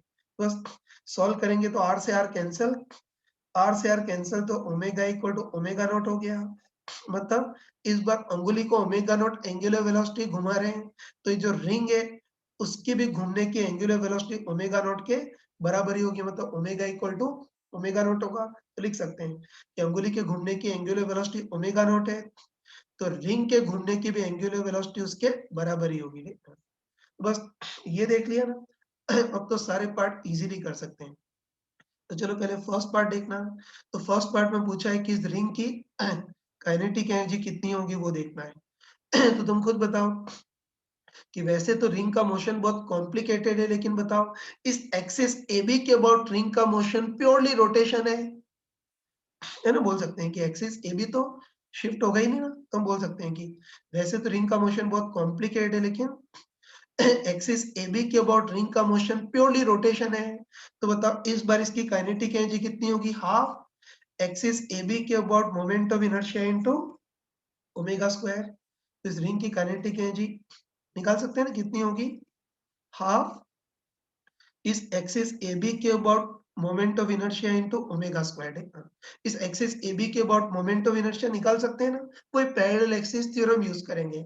तो तुम बताओ कि इस यूनिफॉर्म रिंग का सेंटर ऑफ मास से पास होने वाला मतलब इस सेंट्रल एक्सिस के about moment of inertia mr square है। बताओ सेंट्रल एक्सिस के अबाउट mr स्क्वायर है, तो उसके पैरेलल इस एक्सिस AB के अबाउट मोमेंट ऑफ इनर्शिया कितना होगा, mr square plus m into ये डिस्टेंस कितनी होगी, r माइनस स्मॉल r। तुम बताओ कि इस रिंग की टोटल रेडियस कैपिटल R है, उसमें से ये स्मॉल r चला गया, तो ये डिस्टेंस कितनी बचेगी, r माइनस स्मॉल r। बस रिंग का खुद के सेंटर के अबाउट mr स्क्वायर बाय 2, तो इसके पैरेलल AB एक्सिस के about moment of inertia mr square plus m into distance r minus small r का स्क्वायर। बस एक्सिस AB के अबाउट मोमेंट ऑफ इनर्शिया इतना हो गया। तो kinetic energy half axis AB के about moment of inertia into omega square, और हम देख चुके हैं कि omega equal to omega naught है, तो ओमेगा स्क्वायर को क्या लिख सकते हैं, ओमेगा नॉट स्क्वायर। तो फर्स्ट पार्ट में तो क्वेश्चन नंबर 38 का आंसर ये होना चाहिए, लेकिन ये किसी ऑप्शन में मैच ही नहीं कर रहा है, तो क्वेश्चन बोनस गया था। ठीक है, वैसे एक्चुअली इसका आंसर ये होना चाहिए। हाँ, तो फर्स्ट पार्ट हो गया। अब सेकेंड पार्ट सही है, सेकेंड पार्ट में कोई गलती नहीं है। सेकेंड पार्ट में पूछा है कि अंगुली या रिंग के घूमने की एंगुलर वेलोसिटी कितनी हो ताकि रिंग नीचे की ओर फिसलने से बच जाए। तो बस उसको तो इजीली कर सकते हैं। तो हमको दे रखा है कि दोनों के बीच अंगुली और रिंग के बीच सरफेस रफ है, जिसका फ्रिक्शन कोफिशिएंट म्यू है, तो घुमाने की एंगुलर वेलोसिटी कितनी हो ताकि रिंग नीचे की ओर फिसलने से बच जाए। बस अब तो ये फ्रिक्शन का नॉर्मल क्वेश्चन हो गया। इसमें करने का वही तरीका कि बताओ वेल्डिंग स्ट्रेंथ चेक करेंगे, जिसको तुम लोग लिमिटिंग फ्रिक्शन बोलते हो, और एक तोड़ने वाला फोर्स देखेंगे। रिंग पर कौन कौन से फोर्स फील होंगे वो देखना है ना, तो तुम आराम से बताओ। इस रिंग पर एक तो इसका वेट या ग्रेविटेशन फोर्स mg नीचे की ओर ये लगेगा, और कौन सा फोर्स फील होगा, बाहर की ओर फेंकने वाला सेंट्रीफ्यूगल फोर्स, है ना।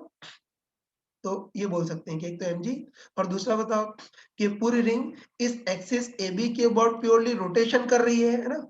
तो रिंग एक्सिस AB के अबाउट प्योरली रोटेशन कर रही है, तो इस रिंग पर बाहर की ओर फेंकने वाला सेंट्रीफ्यूगल फोर्स भी फील होगा। ठीक है, तो तुम बताओ कि एक्सिस इधर है तो सेंट्रीफ्यूगल फोर्स बाहर की ओर फेंकने वाला फील होगा, और सेंट्रीफ्यूगल फोर्स कितना होगा, m ओमेगा स्क्वायर r। लेकिन ध्यान रखना रिंग बड़ा ऑब्जेक्ट है, और ये भी तुमने मैकेनिक्स में पढ़ा होगा कि अगर कभी कोई बड़ा ऑब्जेक्ट हो तो centrifugal force m omega square r centre of mass होता है। बस सेंट्रीफ्यूगल फोर्स कितना फील होगा, m ओमेगा स्क्वायर की जगह ओमेगा नॉट स्क्वायर लिख सकते हैं, क्योंकि ओमेगा और ओमेगा नॉट बराबर है, into r centre of mass क्या होगा, इसकी सेंटर ऑफ मास की एक्सिस AB से डिस्टेंस कितनी है, r माइनस स्मॉल r। बस फोर्स देख सकते हैं ना, एक तो ग्रेविटेशन फोर्स mg, और दूसरा रिंग को घुमा रहे हो तो इस पर बाहर की ओर फेंकने वाला सेंट्रीफ्यूगल फोर्स फील होगा, m omega square r centre mass, मतलब सेंटर मास की एक्सिस से distance r minus small r। बस अब तो वही घिसा पीटा तरीका की वेल्डिंग स्ट्रेंथ देखेंगे और तोड़ने वाला फोर्स। पहले वेल्डिंग स्ट्रेन के लिए प्रेसिंग फोर्स देखना है। तो कोई अनपढ़ ही बोल सकता है कि रिंग पर रिंग पर हॉरिजॉन्टल डायरेक्शन में बाहर की ओर फेंकने वाला सेंट्रीफ्यूगल फोर्स फील होगा m omega square r minus small r। बताओ सेंट्रीफ्यूगल फोर्स बाहर की ओर फील होगा तो उसके कारण जो रिंग है वो अंगुली को इतने फोर्स से दबाएगी, कह सकते हैं ना कि सेंट्रीफ्यूगल फोर्स बाहर की ओर फील होगा तो उसके कारण रिंग अंगुली को इतने फोर्स से प्रेस करेगी। अब बताओ इस प्रेसिंग फोर्स के कारण रिंग और अंगुली के बीच एक वेल्डिंग बन जाएगी जिसकी मजबूती या जिसकी वेल्डिंग स्ट्रेंथ, वेल्डिंग स्ट्रेंथ को तुम छोटे बच्चों की लैंग्वेज में लिमिटिंग फ्रिक्शन बोलते हो। तो बस इस प्रेसिंग फोर्स के कारण रिंग और अंगुली की कॉन्टेक्ट सरफेस पर वेल्डिंग बन जाएगी जिसकी मजबूती या वेल्डिंग स्ट्रेंथ कितनी होगी mu S into pressing force. ये तो कहाँ लिखो यार, वेल्डिंग स्ट्रेंथ कितनी होगी mu S into pressing force. दबाने वाले फोर्स का काम कौन करेगा बताओ, m omega naught square r minus small r ये होगा। तो बताओ वेल्डिंग स्ट्रेंथ मतलब वेल्डिंग की मजबूती तो इतनी हो गई और बताओ तोड़ने वाला फोर्स कौन सा लग रहा है mg। बताओ जो mg फोर्स है वो अंगुली और रिंग के कॉन्टेक्ट सरफेस के पैरेलल है मतलब ये तोड़ने का काम करेगा। बस इस बार हमको फिसलने से रोकना है टू प्रिवेंट स्लाइडिंग। इस बार हमको फिसलने से रोकना है तो पढ़ा होगा कि फिसलने से रोकने के लिए ये जो तोड़ने वाला फोर्स है वो इनसफिशिएंट होना चाहिए मतलब वेल्डिंग स्ट्रेंथ से कम होना चाहिए। तो बताओ ये तोड़ने वाला फोर्स तो कौन सा है mg, ये कम होना चाहिए तो less than equal to welding strength और वेल्डिंग स्ट्रेंथ कितनी है mu S into pressing force m omega naught square r minus small r। इसको सॉल्व कर लोगे ना ये m से m कैंसिल हो जाएगा और इसको सॉल्व करोगे तो तुम्हारे पास m से m कैंसिल हो जाएगा तो इसको सॉल्व करोगे तो omega not greater than equal to root of g आएगा और नीचे कितना आएगा mu S into are minus small are, है ना। तो बस बोल सकते हैं कि फिसलने से रोकने के लिए है ना, फिसलने से रोकने के लिए ये घुमाने की एंगुलर वेलोसिटी ओमेगा नॉट और root G upon mu S R minus small are है उससे ज्यादा होनी चाहिए, है। तो बस फिसलने से रोकने के लिए ओमेगा नॉट की वैल्यू इतनी है इससे ज्यादा होनी चाहिए। तो फिसलने से रोकने के लिए ओमेगा नॉट की मिनिमम वैल्यू कितनी होनी चाहिए root of G upon mu S into are minus small R. इससे अगर कम हो गई तो फिर तोड़ने वाला फोर्स वेल्डिंग की मजबूती से ज्यादा हो जाएगा तो वेल्डिंग टूट जाएगी मतलब रिंग नीचे की ओर फिसल जाएगी। तो बस फिसलने से रोकने के लिए ओमेगा नॉट की मिनिमम वैल्यू इतनी तो होनी चाहिए। तो ए ऑप्शन है तो ये सही है, ठीक है। तो इसमें जो फर्स्ट पार्ट था उसमें तो कोई भी ऑप्शन सही नहीं था, बोनस गया था, लेकिन जो सेकंड पार्ट था उसमें आंसर ए सही है। हाँ बच्चों देखो, मतलब ये क्वेश्चन 2017 के जे एडवांस में आया था ना, तो हम लोग जब इसके सॉल्यूशन बना रहे थे तो फर्स्ट पार्ट पे अटक गए ठीक, हमारी काइनेटिक एनर्जी ये आ रही थी जबकि ऑप्शन में चारों में से कोई भी मैच नहीं कर रहा था, ठीक है। हम तो फर्स्ट पार्ट में अटक गए लेकिन हमारे बैच के जो बच्चे हैं ठीक है ना वो और स्मार्ट निकले, उन्होंने क्या किया कि फर्स्ट पार्ट पे आंसर मैच नहीं कर रहा था तो वो आगे बढ़ गए और सेकंड पार्ट बहुत इजी था तो उन्होंने सेकंड पार्ट कर लिया, ठीक है। तो सेकंड पार्ट सही किया और फर्स्ट पार्ट पे बोनस भी मिल गया तो इनको पूरे मार्क्स मिल गए और हम मूर्खों टाइप से पहले पार्ट में अटक करके रह गए, दूसरे पार्ट को हमने देखा ही नहीं। तो ये भी थोड़ी स्मार्टनेस रखना है कि अगर कोई गलती हो तो उसमें आगे बढ़ करके अगले क्वेश्चन को देखना, हो सकता है कि अगला क्वेश्चन सिंपल और सही हो। बाकी हमारे कई महान लोग ऐसे हैं कि ये आंसर आ रहा, आंसर किसी में मैच ही नहीं करा, हम तो अटक गए, लेकिन कई महान लोगों ने और भी उल्टे सुलटे जुगाड़ लगा करके इन चारों में से कोई एक ऑप्शन मैच करा दिया, ठीक है। और फिर जब बोनस गया तब उनकी बुद्धि में आया कि इन्होंने फालतू के जुगाड़ लगाए थे, ठीक है। तो थोड़ा सा ध्यान रखना, इस क्वेश्चन से एक सबक लेना कि तुम जापान में नहीं रह रहे हो, इंडिया में रह रहे हो, परफेक्शन की उम्मीद मत करना, ठीक है। थोड़ी बहुत गलतियां हो सकती हैं पेपर में, जेई के पेपर में भी, ये तो ध्यान रखना कि अगर कोई बोनस जैसा क्वेश्चन हो, कोई भी ऑप्शन मैच नहीं कर रहे हो तो उसी ऑप्शन मतलब उसी क्वेश्चन में अटक करके मत रह जाना, आगे बढ़ जाना।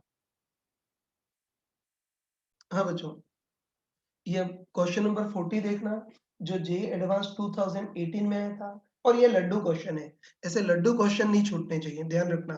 अगर इस टाइप के टफ क्वेश्चन तुमने छोड़ दिए तो भी कोई प्रॉब्लम नहीं है, लेकिन ऐसे जो आसान क्वेश्चन है वो तो तुमसे होने ही चाहिए। देख लेना इसमें हमको दे रखा है कि m इक्वल टू 1 kg मास का कोई पार्टिकल है, ये ओरिजिन से स्टार्ट हो रहा है और इसकी इनिशियल वेलोसिटी भी 0 है, तो देखो इस पर हम कोई फोर्स लगा रहे हैं ना, इस पार्टिकल पर फोर्स लग रहा है और हमको दे रखा है कि पार्टिकल पर लगने वाला जो रिजल्टेंट फोर्स है वो टाइम के साथ चेंज कर रहा है और alpha T I cap plus beta j cap ऐसे चेंज कर रहा है, जहाँ अल्फा और बीटा की वैल्यू 1 है। ये हमारे लिखने में शीट में थोड़ी मिस प्रिंटिंग हो गई है, अल्फा टी प्लस बीटा लिखा, बाकी actually alpha T I cap plus beta T J cap था, जहाँ अल्फा और बीटा की वैल्यू 1 है। मतलब इनके कहने का मतलब है कि है ना, इसमें अल्फा और बीटा की वैल्यू 1 रखेंगे, तो कहने का मतलब है कि रिजल्टेंट फोर्स कितना है, 1 टी आई कैप मतलब T I cap plus 1 J cap लगने वाला फोर्स इतना है ना। तो बस अब हमको पूछा है कि किसी भी जनरल टी टाइम पे इसका एक्सेलरेशन कितना होगा, वेलोसिटी कितनी होगी, डिस्प्लेसमेंट या पोजीशन वेक्टर कितना होगा, और फिर हमको पूछा है कि ओरिजिन के अबाउट इस पर जो फोर्स लगेगा उसका टॉर्क कितना होगा। ये सारे ऑप्शन पूछे हैं, तो इजीली कर सकते हैं ना। चलो करते हैं। तो हमको दे रखा है कि इस पे रिजल्टेंट फोर्स टाइम के साथ चेंज कर रहा है, 1 T I cap plus 1 J cap ऐसे चेंज कर रहा है, तो हम तुरंत समझ गए कि रिजल्टेंट फोर्स दे रखा है मतलब इनडायरेक्ट एक्सेलरेशन दे रखा है। और बताओ न्यूटन सेकेंड लॉ के अकॉर्डिंग रिजल्टेंट फोर्स को खोल करके क्या लिख सकते हैं, मास इनटू एक्सेलरेशन, जहां मास 1 दे रखा है, 1 को ट्रांसफर करेंगे तो एक्सेलरेशन वेक्टर भी तुम्हारे पास कितना आएगा, है ना, 1 को ट्रांसफर करेंगे तो एक्सेलरेशन वेक्टर भी T I cap plus 1 J cap यही आएगा, ठीक है। बस अब हमको इसकी वेलोसिटी और डिस्प्लेसमेंट देखना है, तो साफ साफ देखते ही पता चल रहा है कि इस बार इक्वेशन ऑफ मोशन नहीं लगा सकते। बताओ एक्सेलरेशन कांस्टेंट नहीं है, चेंज कर रहा है ना, इसलिए इक्वेशन ऑफ मोशन बिल्कुल नहीं लगा सकते। इस बार वही बेसिक इंटीग्रेशन से करेंगे, मतलब वही एक्सेलरेशन का एक बार इंटीग्रेट करेंगे तो वेलोसिटी वेक्टर, और वेलोसिटी का फर्दर एक बार और इंटीग्रेट करेंगे तो डिस्प्लेसमेंट वेक्टर आ जाएगा। सही है, तो चलो पहले एक्सेलरेशन का एक बार इंटीग्रेट करके वेलोसिटी वेक्टर निकालते हैं, है ना। अब तुम बताओ कि वैसे तो इंटीग्रेशन को डिटेल में करते हैं, लेकिन तुम बताओ कि इस बार लकीली इनिशियल कंडीशन जीरो है ना, मतलब लकीली इनिशियल वेलोसिटी भी जीरो और पोजीशन भी जीरो, इससे हम डायरेक्ट जैसे डिफरेंशिएशन करते थे वैसे डायरेक्ट इंटीग्रेशन कर सकते हैं। तो इस एक्सेलरेशन का एक बार इंटीग्रेट करेंगे तो वेलोसिटी कितनी आएगी, t square by 2 i cap plus t J cap ही आएगी, है ना। रेक्टिलिनियर मोशन में डायरेक्ट इंटीग्रेशन करना बताया था, लेकिन फिर भी अगर बुद्धि नहीं चले तो इसको डिटेल में भी कर सकते हो। मैं यहाँ गधों टाइप से कर लेता हूँ कि एक्सेलरेशन जैसे T I cap plus 1 J cap है ना, तो वेलोसिटी निकालनी है तो हमको पता है कि एक्सेलरेशन के अंदर वेलोसिटी छुपी होती है। एक्सेलरेशन को डीवी वेक्टर बाय dt लिख सकते हैं, dt को उधर ट्रांसफर करेंगे तो DV vector equal to T I cap plus 1 J cap into dt, है ना। अगर दोनों को अलग अलग करेंगे तो dv इक्वल टू कितना आ गया, t dt i cap plus 1 dt j cap ये आ गया। बस पूरी वेलोसिटी के लिए दोनों integration, limit t equal to 0 से t इक्वल t, बताओ t इक्वल टू 0 पर वेलोसिटी कितनी थी, 0, और किसी भी जनरल t टाइम पर वेलोसिटी भी, आगे इंटीग्रेट कर देना। बताओ ओनली dv का इंटीग्रेशन v, अपर लिमिट रखेंगे तो v माइनस लोअर लिमिट रखेंगे तो 0, इधर t dt का integration T square by 2 i cap plus only dt का इंटीग्रेशन टी जे कैप, अपर लिमिट पे t की जगह t रखेंगे तो यही आएगा, माइनस लोअर लिमिट पे t की जगह 0 रखेंगे तो 0। बस एक बार इंटीग्रेट करेंगे तो वेलोसिटी इतनी आएगी। बाकी तुम इतना कचरा किया तुम डायरेक्ट भी कर सकते हो, ठीक है। तो वही एक्सेलरेशन का एक बार इंटीग्रेट करेंगे तो वेलोसिटी इतनी आएगी, मैंने डायरेक्ट ही कर दिया क्योंकि रेक्टिलिनियर मोशन में डायरेक्ट करना सिखाया है।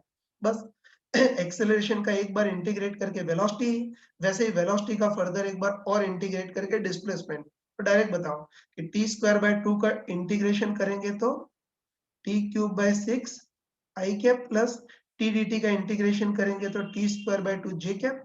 अगर डायरेक्ट नहीं हो पा रहा है तो इसको भी छोटे बच्चों टाइप से कर सकते हो कि एक्सेलरेशन का एक बार इंटीग्रेट करके वेलोसिटी निकाली, वेलोसिटी का फर्दर एक बार और इंटीग्रेट करके डिस्प्लेसमेंट भी निकाल सकते हो।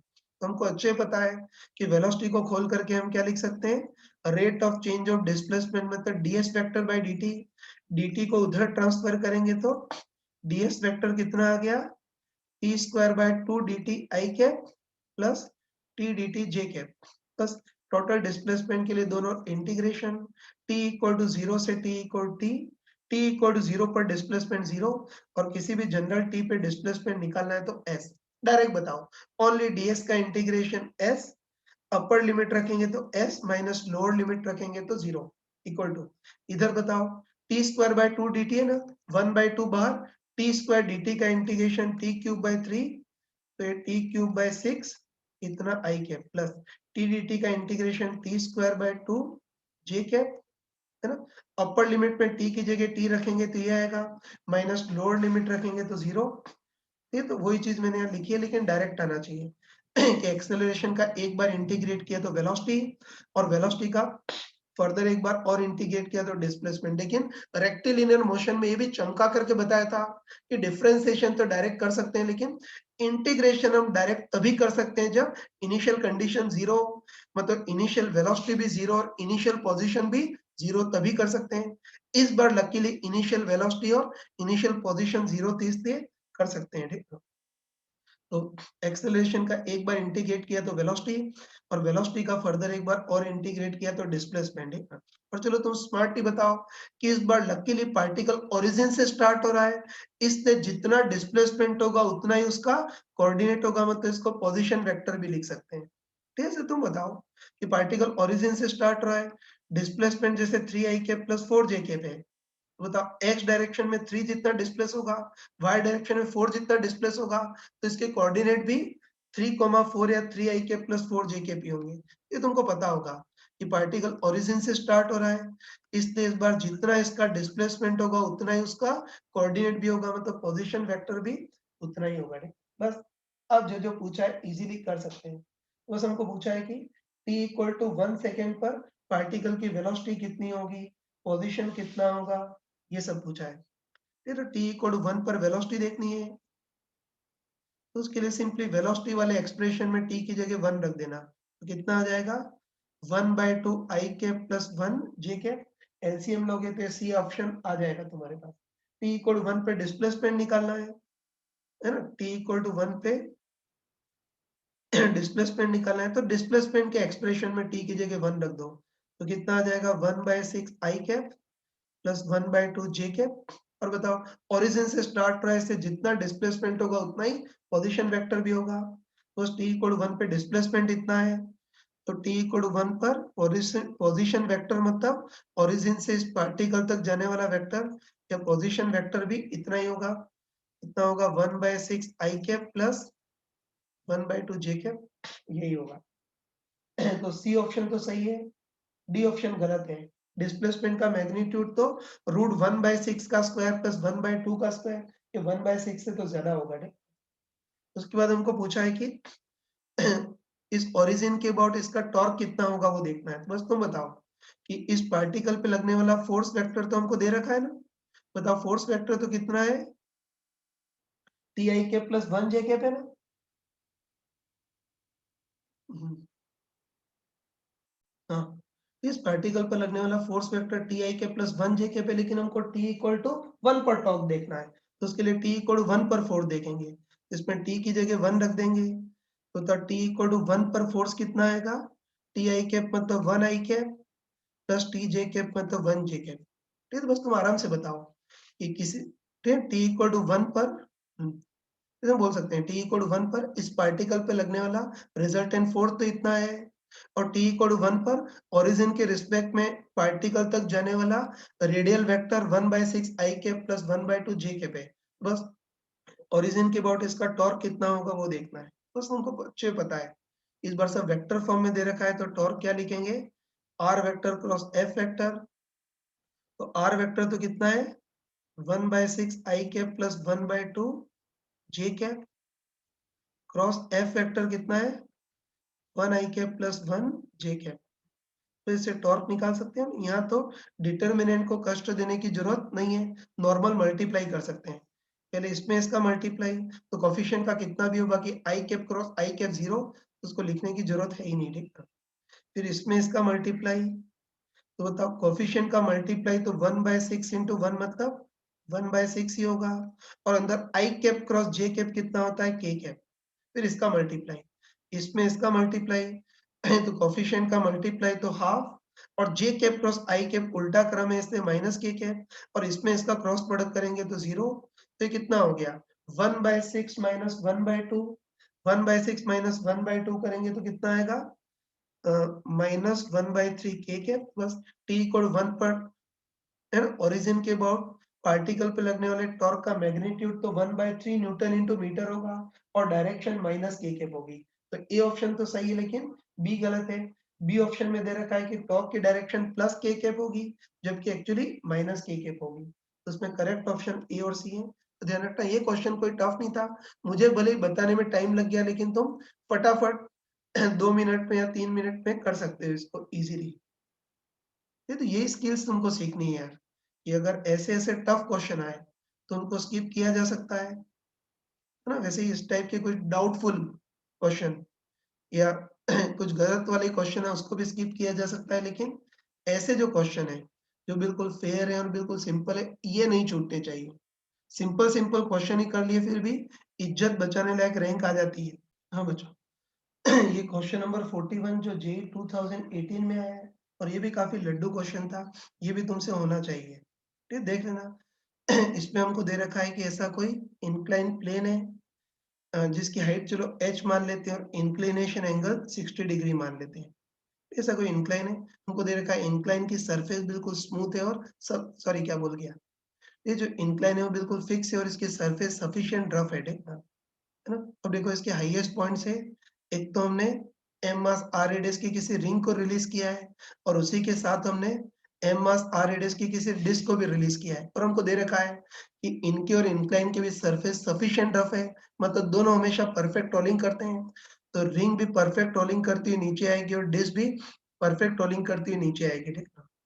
ये तो रिंग धीरे-धीरे नीचे आएगी और डिस्क तेजी से नीचे आएगी। तो हमको दे रखा है कि दोनों के जमीन तक पहुंचने के बीच टाइम इंटरवल कितना दे रखा है 2 माइनस रूट 3 बाई रूट 10। तो हमको देखना है कि इस इंक्लाइन की वर्टिकल हाइट h कितनी होगी वो देखना है। स्टार्ट करते हैं। ये चलो इस इंक्लाइन की वर्टिकल हाइट h मान लेते हैं। तो बस वर्टिकल हाइट h है तो इंक्लाइन की के अलोंग उसकी लेंथ कितनी होगी वो देखना है। तो वैसे तो स्मार्ट पर्सन डायरेक्ट बोल सकता है कि बताओ वर्टिकल हाइट या परपेंडिकुलर h हो तो हाइपोटेनस h cosec 60 होगा। या इतनी बुद्धि नहीं लगे तो छोटे बच्चों टाइप से बता देता हूँ कि इंक्लाइन इसकी वर्टिकल हाइट h है, एंगल 60 है, तो इंक्लाइन की लेंथ कितनी होगी वो देखना है ना। तो बता इस ट्रायंगल में, है ना, इस ट्रायंगल में एंगल 60 डिग्री है, परपेंडिकुलर का काम कौन कर रहा है h, तो हाइपोटेनस कितना होगा वो देखना है। बस आराम से बताओ कि परपेंडिकुलर हाइपोटेनस को कौन रिलेट करता है, साइन थीटा। तो साइन थीटा की जगह 60 equal to perpendicular by hypotenuse. तो परपेंडिकुलर तो कितना है h अपन हाइपोटेनस निकालना है जो इस इंक्लाइन की लेंथ होगी। सॉल्व कर सकते हो ना, इसको इधर और इसको इधर ट्रांसफर करेंगे तो हाइपोटेनस इक्वल टू h अपन साइन 60 है, h cosec 60 होता h अपन sine 60 root 3 by 2, 2h by root 3 इतना हो गया। लेकिन आगे ये बेवकूफ ऐसे बताने की जरूरत नहीं, डायरेक्ट आना चाहिए। इस ट्रायंगल में परपेंडिकुलर h है तो हाइपोटेनस h cosec 60 सॉल्व करेंगे तो 2h बाय रूट 3, मतलब इंक्लाइन के अलोंग, इस इंक्लाइन के अलोंग जो लेंथ है वो 2h बाय रूट 3 इतनी होगी, ठीक है। तब हमने रिंग और डिस्क दोनों को हाईएस्ट पॉइंट से छोड़ा है और हमको दे रखा है कि दोनों परफेक्ट रोलिंग करते हुए नीचे आ रहे हैं। तो इन दोनों का लीनियर एक्सेलरेशन कितना होगा वो देखना है। ठीक है, ये चीज तुमने रिजिड बॉडी में पढ़ी होगी, है ना। इंक्लाइन पे किसी ऑब्जेक्ट का परफेक्ट रोलिंग करना है, रिजिड बॉडी में पढ़ा होगा। और ध्यान रखना कि इंक्लाइन पर परफेक्ट रोलिंग वाला जो पार्ट है एनसीईआरटी में दे रखा है, तो उसका तो हमको रिजल्ट भी याद रखना है, ठीक है, क्योंकि ये चीजें बार बार पूछी जाती हैं। ये तो वही क्लास में तुमको चमका करके याद कराया होगा। सॉरी, ये क्लास में चमका करके याद कराया होगा कि इंक्लाइन के ऊपर अगर कोई ऑब्जेक्ट परफेक्ट रोलिंग कर रहा हो तो इसका लीनियर एक्सेलरेशन कितना होता है, जी साइन थीटा अपन 1 प्लस आई सेंट्रो मास अपन एम आर स्क्वायर। ये रिजिड बॉडी का मैजिकल फॉर्मूला होता है ना। ऐसी ऐसी जगह लग जाता है जहां तुम कल्पना भी नहीं कर सकते हो। ये तो ये तुमको याद होगा, इंक्लाइन पे कोई ऑब्जेक्ट परफेक्ट रोलिंग करे तो उसका लीनियर एक्सेलरेशन कितना होता है, जी साइन थीटा अपन 1 प्लस आई सेंट्रोमास अपन एम आर स्क्वायर। तो इससे दोनों का लीनियर एक्सेलरेशन निकाल सकते हैं। पहले इस रिंग का लीनियर एक्सेलरेशन निकालते हैं तो कितना आएगा, जी साइन थीटा कितना होगा, साइन 60 अपन 1 प्लस आई सेंट्रोमास अपन mr स्क्वायर, तो हमको पता है कि रिंग का आई सेंट्रोमास तो mr स्क्वायर ही होता है। ट्रांसफर करोगे तो आई सेंट्रोमास अपन mr स्क्वायर कितना आएगा 1। इसको सॉल्व कर लेना। तो इसको सॉल्व करोगे तो इसका एक्सेलरेशन तुम्हारे पास आएगा √3g/4। ये रिंग का आ गया, ठीक है। ऐसे दूसरा नमूना डिस्क है, इसका भी लीनियर एक्सेलरेशन देखना है, तो वही फॉर्मूला g sin थीटा की जगह 60 अपन 1 प्लस डिस्क के लिए आई ओपन mr स्क्वायर कितना होगा हाफ। हमको पता है कि डिस्क का आई सेंटर मास होता है mr स्क्वायर बाय 2। ट्रांसफर करोगे तो इसका आई ओपन mr स्क्वायर कितना होगा 1/2। तो g sin theta upon 1 plus I open mr square 1/2। इसको सॉल्व कर लेना। इसको सॉल्व करोगे तो इसका एक्सेलरेशन तुम्हारे पास आएगा g/√3 है ना। या इसको √3 से ऊपर नीचे मल्टीप्लाई करो तो √3g/3 आएगा। तो बस साफ साफ दिख रहा है कि डिस्क का लीनियर एक्सटेंशन √3g/4 है। रिंग का इतना और डिस्क का √3g/3 है। तो इसका डिनोमिनेटर ज्यादा है, मतलब एक्सेलरेशन कम होगा। तो हम बोल सकते हैं कि रिंग तो आलसी की तरह धीरे धीरे नीचे आएगी, तो इसको नीचे तक पहुंचने में टाइम ज्यादा लगेगा। और डिस्क जो इसका डिनोमिनेटर कम है, तो पूरी चीज ज्यादा होगी, मतलब डिस्क का लीनियर एक्सेलरेशन ज्यादा हो जाती है, तेजी से नीचे आएगी, इससे इसको नीचे तक पहुंचने में टाइम कम लगेगा t2। बस साफ साफ देख सकते हैं कि इस बार t1 तो ज्यादा होगा और t2 कम होगा। बस हमको देखना है कि टाइम में डिफरेंस t1 माइनस t2 कितना होगा, वो देखना है। तो चलो सबसे पहले रिंग को नीचे तक पहुंचने में टाइम देखना है। तो बताओ इसका लीनियर एक्सेलरेशन कांस्टेंट है ना, तो बताओ इक्वेशन ऑफ मोशन लगा सकते हैं। तो रिंग को नीचे तक पहुंचने में टाइम निकालने के लिए वही s equal to u t plus half a t square वो लगा सकते हो, है ना। s centre of mass equal to u centre of mass t plus half a centre of mass t square लगा सकते हो। तो बताओ रिंग को यहाँ से यहाँ तक पहुंचने में लीनियर डिस्प्लेसमेंट कितना ट्रैवल करना है, 2h/√3 इक्वल टू रेस्ट से रिलीज कर रहे हैं, इससे u सेंट्रोमास तो 0 प्लस हाफ ए सेंट, ये क्या हो रहा है उधर लिख देता हूँ, सॉरी। तो रिंग को यहाँ से यहाँ तक लीनियर डिस्प्लेसमेंट कितना होगा, इंक्लाइन की लेंथ के बराबर है, तो 2h/√3। रेस्ट से रिलीज किया तो u तो 0 हाफ, इसका लीनियर एक्सेलरेशन कितना है √3g/4 इंटू t1 स्क्वायर। इसको सॉल्व करोगे तो तुम्हारे पास t1 आ जाएगा। डायरेक्ट बता रहा हूँ कि सॉल्व करोगे तो t1 आएगा तुम्हारे पास 4/√3 इंटू √h/g। ये t1 आ गया। ऐसे ही डिस्क को भी नीचे तक पहुंचने में टाइम देखना है ना। डिस्क को भी नीचे तक पहुंचने में टाइम देखना है, तो डिस्क के भी यहाँ से यहाँ तक के मोशन के लिए s equal to ut plus half at square. तो इसका भी डिस्प्लेसमेंट तो 2h/√3 होगा, u 0 हाफ, इसका लीनियर एक्सेलरेशन कितना है g/√3 इंटू t2 स्क्वायर। इसको सॉल्व करोगे तुम्हारे पास t2 आएगा, और t2 कितना आएगा तुम्हारे पास, सॉल्व कर लेना, 2√h/g आएगा, ठीक है। तो बस हमको t1 माइनस t2 कितना होगा वो देखना है ना। दोनों के पहुंचने के बीच time interval t1 minus t2 देखना है। तो डायरेक्ट बता रहा हूँ कि बताओ t1 इतना है और t2 इतना है ना, t1 माइनस t2 को सब्ट्रैक्ट करोगे तो क्या कॉमन आएगा यार, ये सब्ट्रैक्ट करोगे तो क्या कॉमन आएगा, 2√h/g कॉमन आएगा।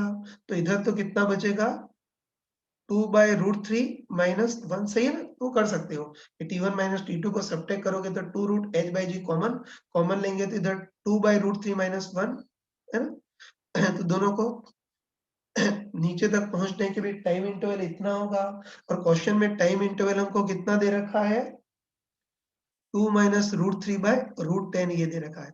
आगे सॉल्व कर लोगे ना, ये √10 से √g कैंसल, ये √3 एलसीएम लोगे तो ये 2 माइनस √3 भी कैंसिल हो जाएगा। तो इसको सॉल्व करोगे तो h तुम्हारे पास आएगा 3/4 मीटर, जिसको 0.75 मीटर लिख सकते हो। ये भी लड्डू क्वेश्चन है। इस टाइप के भी क्वेश्चन तुमसे गलत नहीं होने चाहिए। हाँ बच्चों देखो, अब एक क्वेश्चन नंबर 42 देखना, जो जेईई एडवांस 2018 में आया था। ये भी ऐसा क्वेश्चन था जो किया जा सकता, सिंपल था। ये तो इसमें हमको दे रखा है कि कोई पार्टिकल है, ये हमको दे रखा है कोई पार्टिकल है जो कॉम्प्लिकेट टाइप से मूव कर रहा है। उसके बाद हमको एक बहुत इंपॉर्टेंट इंफॉर्मेशन दे रखी है कि पार्टिकल पर जो भी फोर्स लग रहे हैं वो केवल कंजर्वेटिव फोर्स ही लग रहे हैं। ठीक है? और देखते ही दिमाग में आना चाहिए कि पार्टिकल पर ओनली कंजर्वेटिव फोर्स लग रहे हैं, मतलब पक्का है कि इस पार्टिकल की टोटल मैकेनिकल एनर्जी तो कंजर्व ही रहेगी। ये टोटल मैकेनिकल एनर्जी को इन्होंने ई बोला है, मैं टोटल एनर्जी को ऐसे बोल देता हूँ। ठीक है? सबसे पहली चीज तो ये चमकनी चाहिए कि पार्टिकल पर जो भी फोर्स लग रहे हैं वो कंजर्वेटिव है। फोर्स कंजर्वेटिव है मतलब कंफर्म है कि पार्टिकल की टोटल मैकेनिकल एनर्जी तो कंजर्व रहेगी, मतलब कांस्टेंट ही रहेगी। अब बताओ टोटल मैकेनिकल एनर्जी कंजर्व रहेगी मतलब जो फिफ्थ ऑप्शन है वो तो सभी में मैच करेगा। ठीक है? अब देखो, अब हमको दे रखा है कि पार्टिकल अलग अलग टाइप से मूव कर रहे हैं, इनके position vector as a function of time दे रखे हैं। बस हमको देखना है कि इस केस में पार्टिकल का मोमेंटम कंजर्व रहेगा, इसमें एंगुलर मोमेंटम कंजर्व रहेगा। सी पार्ट में दे रखा है कि इसमें काइनेटिक एनर्जी कंजर्व रहेगी, फोर्थ पार्ट में पोटेंशियल एनर्जी कंजर्व रहेगी और फिफ्थ पार्ट में टोटल एनर्जी कंजर्व रहेगी। तो शक्ल देखते ही पता चल गया कि सारे फोर्स कैसे अच्छे बुरे कैसे भी है, लेकिन सारे फोर्स कंजर्वेटिव है। कंजर्वेटिव है इससे टोटल मैकेनिकल एनर्जी तो हर केस में कंजर्व रहेगी। इससे जो फिफ्थ ऑप्शन है वो तो सभी के साथ मैच करेगा। और बाकी सारे पार्ट देखते हैं, पी पार्ट देखते हैं। तो पी पार्ट में हमको दे रखा है कि पार्टिकल का पोजीशन वेक्टर टाइम के साथ चेंज कर रहा है और हमको दे रखा है कि alpha T I cap plus beta T J cap के टाइप से चेंज कर रहा है, जहाँ अल्फा और बीटा डिफरेंट है। ठीक है? बस सबसे पहले देखना है कि इसकी काइनेटिक एनर्जी कंजर्व रहेगी या नहीं वो देखना है। ये तो हम सभी को रटा हुआ है कि होता है डिस्प्लेसमेंट या पोजीशन का एक बार डिफरेंशिएशन करेंगे तो वेलोसिटी, और वेलोसिटी का फर्दर एक बार और डिफरेंशिएशन करेंगे तो एक्सेलरेशन आ जाएगा। एक्सेलरेशन में मास का मल्टीप्लाई करेंगे तो रिजल्टेंट फोर्स आ जाएगा और फिर हम सारी चीजें चेक कर सकते हैं। तो चलो सबसे पहले वेलोसिटी देखते हैं। तो हमको पता है कि वेलोसिटी को rate of change of displacement भी बोल सकते हैं, rate of change of position भी। तो वेलोसिटी को ds/t भी बोल सकते हैं, dr/dt भी लिख सकते हैं। तो एक बार डिफरेंशिएशन करोगे तो कितना आएगा अल्फा ई cap plus beta j cap. Velocity इतनी आ गई। बस पोजीशन का एक बार डिफरेंशिएशन करने पर वेलोसिटी, बस और वेलोसिटी का फर्दर एक बार और डिफरेंशिएशन करने पर एक्सेलरेशन आएगा। बस तुम बताओ कि अल्फा ई के ये भी कांस्टेंट है और अकेला है तो डिफरेंशिएशन जीरो, और बीटा जे के ये भी कांस्टेंट है और अकेला है तो डिफरेंशिएशन जीरो। बस कंफर्म है कि एक्सेलरेशन जीरो होगा। अब तुम बताओ कि एक्सेलरेशन जीरो होगा तो इसका बड़ा भाई रिजल्टेंट फोर्स भी जीरो होगा। और हम क्लियरली बोल सकते हैं कि इस पार्टिकल पर लगने वाला रिजल्टेंट फोर्स जीरो है, मतलब कंफर्म है कि इस पार्टिकल का मोमेंटम कंजर्व रहेगा, मतलब कांस्टेंट रहेगा। तो पता चल गया कि पार्टिकल पे लगने वाला रिजल्टेंट फोर्स जीरो तो इसका मोमेंटम वेक्टर कंजर्व रहेगा। तो ये वन ऑप्शन इससे मैच करेगा। ठीक है? सेकेंड ऑप्शन में एंगुलर मोमेंटम, ठीक है, तो इसको भी कर सकते हैं। ठीक है? तुम बताओ कि पार्टिकल पर लगने वाला रिजल्टेंट फोर्स जीरो है तो टॉर्क भी जीरो होगा। बताओ टॉर्क क्या होता है, आर क्रॉस एफ ही होता है ना। तो रिजल्टेंट फोर्स जीरो तो आर क्रॉस एफ मतलब टॉर्क भी जीरो होगा। हम देखते ही कर सकते हैं कि पार्टिकल पर रिजल्टेंट फोर्स जीरो है तो आर क्रॉस एफ मतलब टॉर्क भी जीरो होगा, और टॉर्क जीरो होगा तो इसका एंगुलर मोमेंटम भी कंजर्व रहेगा। है ना? तो इसका एंगुलर मोमेंटम भी कंजर्व रहेगा, ये बोल सकते हैं। फिर काइनेटिक एनर्जी देखनी है तो हमको पता है कि काइनेटिक एनर्जी वेलोसिटी की डायरेक्शन पे नहीं, वेलोसिटी के मैग्नीट्यूड पे डिपेंड करती है। तो बताओ वेलोसिटी वेक्टर इतना है तो वेलोसिटी का मैग्नीट्यूड कितना होगा, रूट ऑफ आई कैप के कोफिशिएंट का स्क्वायर मतलब alpha square plus j cap के कोफिशिएंट का स्क्वायर मतलब बीटा स्क्वायर। बस अल्फा बीटा दोनों कांस्टेंट है तो इसकी वेलोसिटी का मैग्नीट्यूड भी कांस्टेंट रहेगा, और वेलोसिटी का मैग्नीट्यूड कांस्टेंट रहेगा तो kinetic energy half M V square भी कांस्टेंट रहेगी या कंजर्व रहेगी। बस इसकी स्पीड कांस्टेंट है तो काइनेटिक एनर्जी भी कांस्टेंट है, कंजर्व रहेगी, इसलिए ये थर्ड ऑप्शन भी मैच करेगा। उसके बाद हम देख चुके हैं कि वो लग रहा हो नहीं लग रहा हो, जो भी हो फोर्स कंजर्वेटिव है, इससे टोटल मैकेनिकल एनर्जी तो हर केस में कंजर्व रहेगी। तो बस अब पोटेंशियल एनर्जी भी कंजर्व रहेगी, उसको भी देख सकते हैं, ठीक है। तो हमको अच्छे पता है, ये बताओ टोटल मैकेनिकल एनर्जी क्या होती है, kinetic energy plus potential energy. Kinetic energy को उधर ट्रांसफर करें तो potential energy equal to total energy minus kinetic energy. तुम बताओ, ये कंजर्वेटिव फोर्स है, इससे टोटल एनर्जी भी कंजर्व है तो कांस्टेंट है, और स्पीड कांस्टेंट है तो काइनेटिक एनर्जी भी कांस्टेंट है। टोटल एनर्जी भी कांस्टेंट है, काइनेटिक एनर्जी भी कांस्टेंट है, तो उनका डिफरेंस भी कांस्टेंट रहेगा, मतलब पोटेंशियल एनर्जी भी कांस्टेंट रहेगी। तो जो P है उसके साथ सब मैच करेंगे, 1 2 3 4 5 सब मैच करेंगे। ये तो कई लोग ये पोटेंशियल एनर्जी से घबरा गए थे कि पोटेंशियल एनर्जी कैसे निकालें, तो इसको इनडायरेक्ट निकालेंगे यार, कि total energy equal to kinetic energy plus potential energy. तो potential energy equal to total energy minus kinetic energy, इससे निकालेंगे। बस जैसे पी पार्ट किया वैसे बाकी भी पार्ट तो कर सकते हो। जैसे फटाफट बाकी पार्ट कर लेते हैं, क्यू पार्ट कर लेते हैं। तो क्यू पार्ट में हमको दे रखा है कि इस बार पार्टिकल का पोजीशन वेक्टर टाइम के साथ कैसे चेंज कर रहा है यार, alpha cos omega T I cap plus beta sine omega T J cap इस टाइप से चेंज कर रहा है।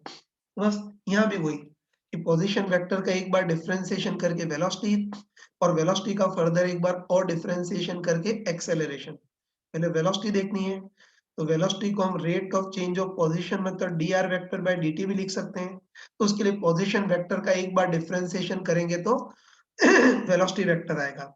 मैं डायरेक्ट कर रहा हूँ कि अल्फा कांस्टेंट है बाहर, cos ओमेगा टी का डिफरेंशिएशन करना है तो कैसे करते हैं, पहले पूरे का डिफरेंशिएशन इनटू अंदर वाले का एक बार और, पहले पूरे का, तो cos का तो minus sign omega T into फिर अंदर वाले का एक बार और डिफरेंशिएशन करेंगे तो ओमेगा टी का ओमेगा, तो सॉल्व करेंगे तो कितना आएगा, minus omega alpha sign omega T ये आई कैप प्लस इसका डिफरेंशिएशन करना है तो बीटा कांस्टेंट है बाहर, और साइन ओमेगा टी का डिफरेंशिएशन कैसे करेंगे, पहले पूरे का, तो साइन ओमेगा टी का तो cos ओमेगा टी इनटू अंदर वाले का एक बार और तो ओमेगा टी का ओमेगा, तो कितना हो गया, beta omega cos omega T जे कैप, तो वेलोसिटी आ गई, ठीक है।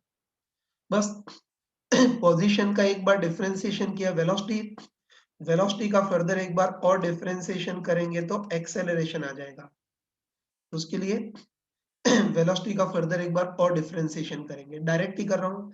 ये बताओ, इसमें माइनस ओमेगा अल्फा तो कांस्टेंट है बाहर, इसका डिफरेंशिएशन कैसे, पहले पूरे का इनटू अंदर वाले का एक बार और, तो साइन ओमेगा टी का तो cos ओमेगा टी इनटू अंदर वाले का एक बार और, तो ओमेगा टी का डिफरेंशिएशन करेंगे तो ओमेगा आएगा। तो सॉल्व करेंगे तो minus omega square alpha cos omega T ये आएगा। इसका डिफरेंशिएशन करना है, सॉरी आई कैप आ गया, फिर इसका डिफरेंशिएशन करना है तो इसमें भी बीटा ओमेगा कांस्टेंट है बाहर, cos ओमेगा टी का करना है तो पहले पूरे का इनटू अंदर वाले का एक बार और, पहले पूरे का, तो cos ओमेगा टी का तो minus sign omega T into अंदर वाले का एक बार और करेंगे तो ओमेगा टी का ओमेगा, तो सॉल्व करेंगे तो कितना आएगा, minus omega square beta sine omega T इतना जे कैप। तो कोई भयानक काम नहीं किया है, बिल्कुल सिंपल, पोजीशन वेक्टर का एक बार डिफरेंशिएशन किया तो वेलोसिटी वेक्टर, और उसका फर्दर एक बार और डिफरेंशिएशन किया तो एक्सेलरेशन वेक्टर। है ना, थोड़ा सा और सिंप्लीफाई भी कर सकते हैं। ये तो बताओ एक्सेलरेशन वेक्टर कितना हो गया, बताओ माइनस ओमेगा स्क्वायर को कॉमन लेते हैं, तुम बताओ कि माइनस ओमेगा स्क्वायर को कॉमन लेंगे तो कितना बचेगा यार, alpha cos omega T I cap plus beta sine omega T J cap, सही है ना, वही कि ओमेगा स्क्वायर को कॉमन लेंगे तो ये बचेगा, और alpha cos omega T I cap plus beta sine omega T J cap को हम क्या लिख सकते हैं, इसको पोजीशन वेक्टर आर वेक्टर बोल सकते हैं। तो इसका एक्सेलरेशन कितना आ गया, यानी इसका एक्सेलरेशन को शॉर्ट फॉर्म में minus omega square R vector ऐसा लिख सकते हैं।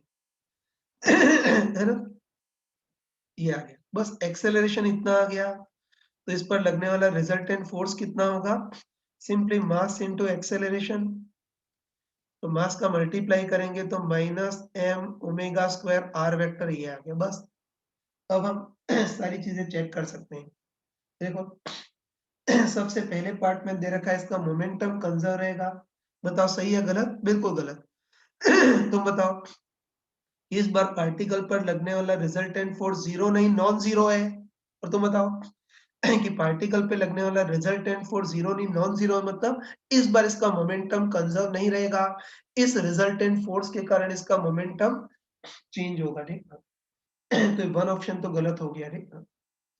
चलो अब सेकंड ऑप्शन देखते हैं। सेकंड ऑप्शन में एंगुलर मोमेंटम है, ये तो हमको अच्छे पता है। मतलब एंगुलर मोमेंटम को टॉर्क से देखेंगे ना, इसका टॉर्क देखते हैं, तो हमको अच्छे पता है कि मतलब पार्टिकल पर रिजल्टेंट फोर्स इतना लग रहा है ना, तो इसका टॉर्क कितना होगा आर क्रॉस एफ। लेकिन बताओ इस बार जो रिजल्टेंट फोर्स है वो कितना है, माइनस क्या है तो then torque R cross F, और इस बार रिजल्टेंट फोर्स कितना है minus M omega square R vector. तो टॉर्क निकालोगे तो क्या आएगा, माइनस एम ओमेगा स्क्वायर बाहर, और R vector cross R vector कितना हो गया जीरो, बस इस पर रिजल्टेंट टॉर्क जीरो होगा। ये तो मूर्खता की, कोई स्मार्ट पर्सन तो यहीं से शक्ल देख कर बता सकता है कि रिजल्टेंट फोर्स है वो माइनस आर वेक्टर पे डिपेंड कर रहा है ना। मतलब हम बोल सकते हैं कि इस पार्टिकल का पोजीशन वेक्टर ऐसा है, तो उस पर लगने वाला रिजल्टेंट फोर्स पोजीशन वेक्टर के अपोजिट होगा। बस ये जो रिजल्टेंट फोर्स है वो मिलाने वाली लाइन के पैरेलल या एंटी पैरेलल हो तब तो टॉर्क जीरो होगा, और टॉर्क जीरो होगा इससे इसका एंगुलर मोमेंटम कंजर्व रहेगा।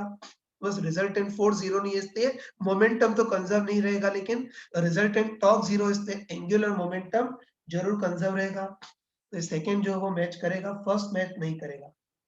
थर्ड ऑप्शन में काइनेटिक एनर्जी, तो हमको पता है कि काइनेटिक एनर्जी तो वेलोसिटी के मैग्नीट्यूड में तो स्पीड पे डिपेंड करती है। तुम बताओ कि वेलोसिटी वेक्टर इतना है, तो वेलोसिटी का मैग्नीट्यूड या स्पीड कितना होगा, रूट ऑफ आई कैप के कोफिशिएंट का स्क्वायर प्लस जे कैप के कोफिशिएंट का स्क्वायर। इसको सिंप्लीफाई कर लेना। तो मैं डायरेक्ट बता रहा हूँ कि इसको सिंप्लीफाई करोगे तो वेलोसिटी का मैग्नीट्यूड आएगा omega root of alpha square sine square omega T plus beta square cos square omega T. अब बताओ अल्फा और बीटा अगर सेम होते हैं तो कॉमन आकर के बाहर निकल जाते हैं, और sine square omega T plus cos square omega T को 1 लिख देते हैं। तो तब तो इसकी स्पीड कांस्टेंट रहती, तो काइनेटिक एनर्जी भी कांस्टेंट रहती। लेकिन इस बार हमको दे रखा है कि अल्फा और बीटा डिफरेंट है, अल्फा और बीटा डिफरेंट है, इसलिए इस बार टी वाला पार्ट खत्म नहीं होगा। मतलब इस बार इसकी स्पीड कांस्टेंट नहीं रहेगी, टाइम पे डिपेंड करेगी। स्पीड टाइम पे डिपेंड करेगी तो kinetic energy half M V square वो भी टाइम पे डिपेंड करेगी, कांस्टेंट नहीं रहेगी। तो काइनेटिक एनर्जी कांस्टेंट नहीं रहेगी, इससे थर्ड ऑप्शन गलत हो गया। अब फोर्थ ऑप्शन के पहले फिफ्थ ऑप्शन, फिफ्थ ऑप्शन में टोटल एनर्जी पूछा है, तो हम पहले ही देख चुके हैं कि इस बार जो भी फोर्स है वो कंजर्वेटिव है, फोर्स कंजर्वेटिव है इसलिए टोटल एनर्जी तो कंजर्व रहेगी। अब हमको फोर्थ ऑप्शन में पोटेंशियल एनर्जी देखना है, तो बस उसको डायरेक्ट निकालना तो टफ है, इनडायरेक्ट निकालेंगे। तो हमको पता है कि total energy equal to kinetic energy plus potential energy होती है, तो potential energy equal to total energy minus kinetic energy. अब बताओ कंजर्वेटिव फोर्स है इससे टोटल एनर्जी तो कंजर्व है, लेकिन काइनेटिक एनर्जी टाइम के साथ चेंज कर रही है, तो इस बार पोटेंशियल एनर्जी भी टाइम के साथ चेंज करेगी, मतलब कांस्टेंट नहीं रहेगी। तो फोर्थ भी गलत हो गया। तो क्यू से मैच करेगा, एक तो टू सही है, एंगुलर मोमेंटम कंजर्व रहेगा, और फिफ्थ सही है, टोटल एनर्जी कंजर्व रहेगी। इससे मैच करेंगे केवल 2 और 5। बस ऐसे ही तुम बाकी पार्ट भी चेक कर सकते हो। ऐसे फटाफट कर रहा हूँ। आर पार्ट देखना है, नहीं तो आर पार्ट में दे रखा है कि इस बार पोजीशन वेक्टर कितना है, alpha cos omega T I cap plus sine omega T J cap ये है। बस यहाँ भी वही कि पोजीशन वेक्टर का एक बार डिफरेंशिएशन करेंगे तो वेलोसिटी, और वेलोसिटी वेक्टर का एक बार और डिफरेंशिएशन करेंगे तो एक्सेलरेशन। मैं डायरेक्ट लिख रहा हूँ, ये पोजीशन वेक्टर पूरा सॉल्व नहीं कर रहा हूँ। तो पोजीशन वेक्टर का एक बार डिफरेंशिएशन करेंगे तो वेलोसिटी वेक्टर आएगा, तो ये तुम्हारे पास आएगा alpha omega minus sign omega T I cap plus cos omega T J cap, और इसका एक बार और डिफरेंशिएशन करेंगे तो एक्सेलरेशन आएगा। तो ये तुम्हारे पास आ जाएगा माइनस अल्फा ओमेगा स्क्वायर और cos omega T I cap plus sine omega T J cap, पूरा एक्सप्लेन नहीं कर रहा हूँ, पिछले क्वेश्चन जैसा ही है ना। तो बस एक्सेलरेशन आ गया। तो रिजल्टेंट फोर्स भी देख सकते हो ना, सॉरी इसमें थोड़ा शॉर्ट में भी लिख सकते हैं। तो बताओ एक्सेलरेशन को क्या लिख सकते हैं, माइनस ओमेगा स्क्वायर, और उसके बाद alpha cos omega T I cap plus sine omega T J cap को क्या बोल सकते हैं, आर वेक्टर। तो इस बार एक्सेलरेशन आर वेक्टर की फॉर्म में minus omega square R vector आएगा। तो बस अब रिजल्टेंट फोर्स भी निकाल सकते हैं ना। बताओ रिजल्टेंट फोर्स कितना होगा, मास इंटू एक्सेलरेशन। तो रिजल्टेंट फोर्स कितना हो गया, मास इंटू एक्सेलरेशन करेंगे तो minus M omega square R vector. तो देखते ही बताओ, इस बार रिजल्टेंट फोर्स जीरो नहीं, नॉन जीरो है। रिजल्टेंट फोर्स जीरो नहीं है तो मोमेंटम कंजर्व नहीं रहेगा। तो फर्स्ट ऑप्शन गलत हो गया, मोमेंटम कंजर्व नहीं रहेगा। फिर एंगुलर मोमेंटम, तो उसके लिए टॉर्क देखना पड़ेगा। तो इसको स्मार्ट पर्सन और डायरेक्ट बोल सकता है कि इस बार भी resultant force minus R vector पे डिपेंड कर रहा है। मतलब इस पार्टिकल का पोजीशन वेक्टर ऐसा है, जो रिजल्टेंट फोर्स है आर वेक्टर के बिल्कुल अपोजिट होगा। तो रिजल्टेंट फोर्स आर वेक्टर के पैरेलल है, एंटी पैरेलल तो टॉर्क जीरो होगा। टॉर्क जीरो होगा तो एंगुलर मोमेंटम कंजर्व रहेगा। ये इतनी बुद्धि नहीं हो तो गधों टाइप से लिख भी सकते हो कि टॉर्क होता है आर क्रॉस एफ, जहाँ एफ है minus M omega square are.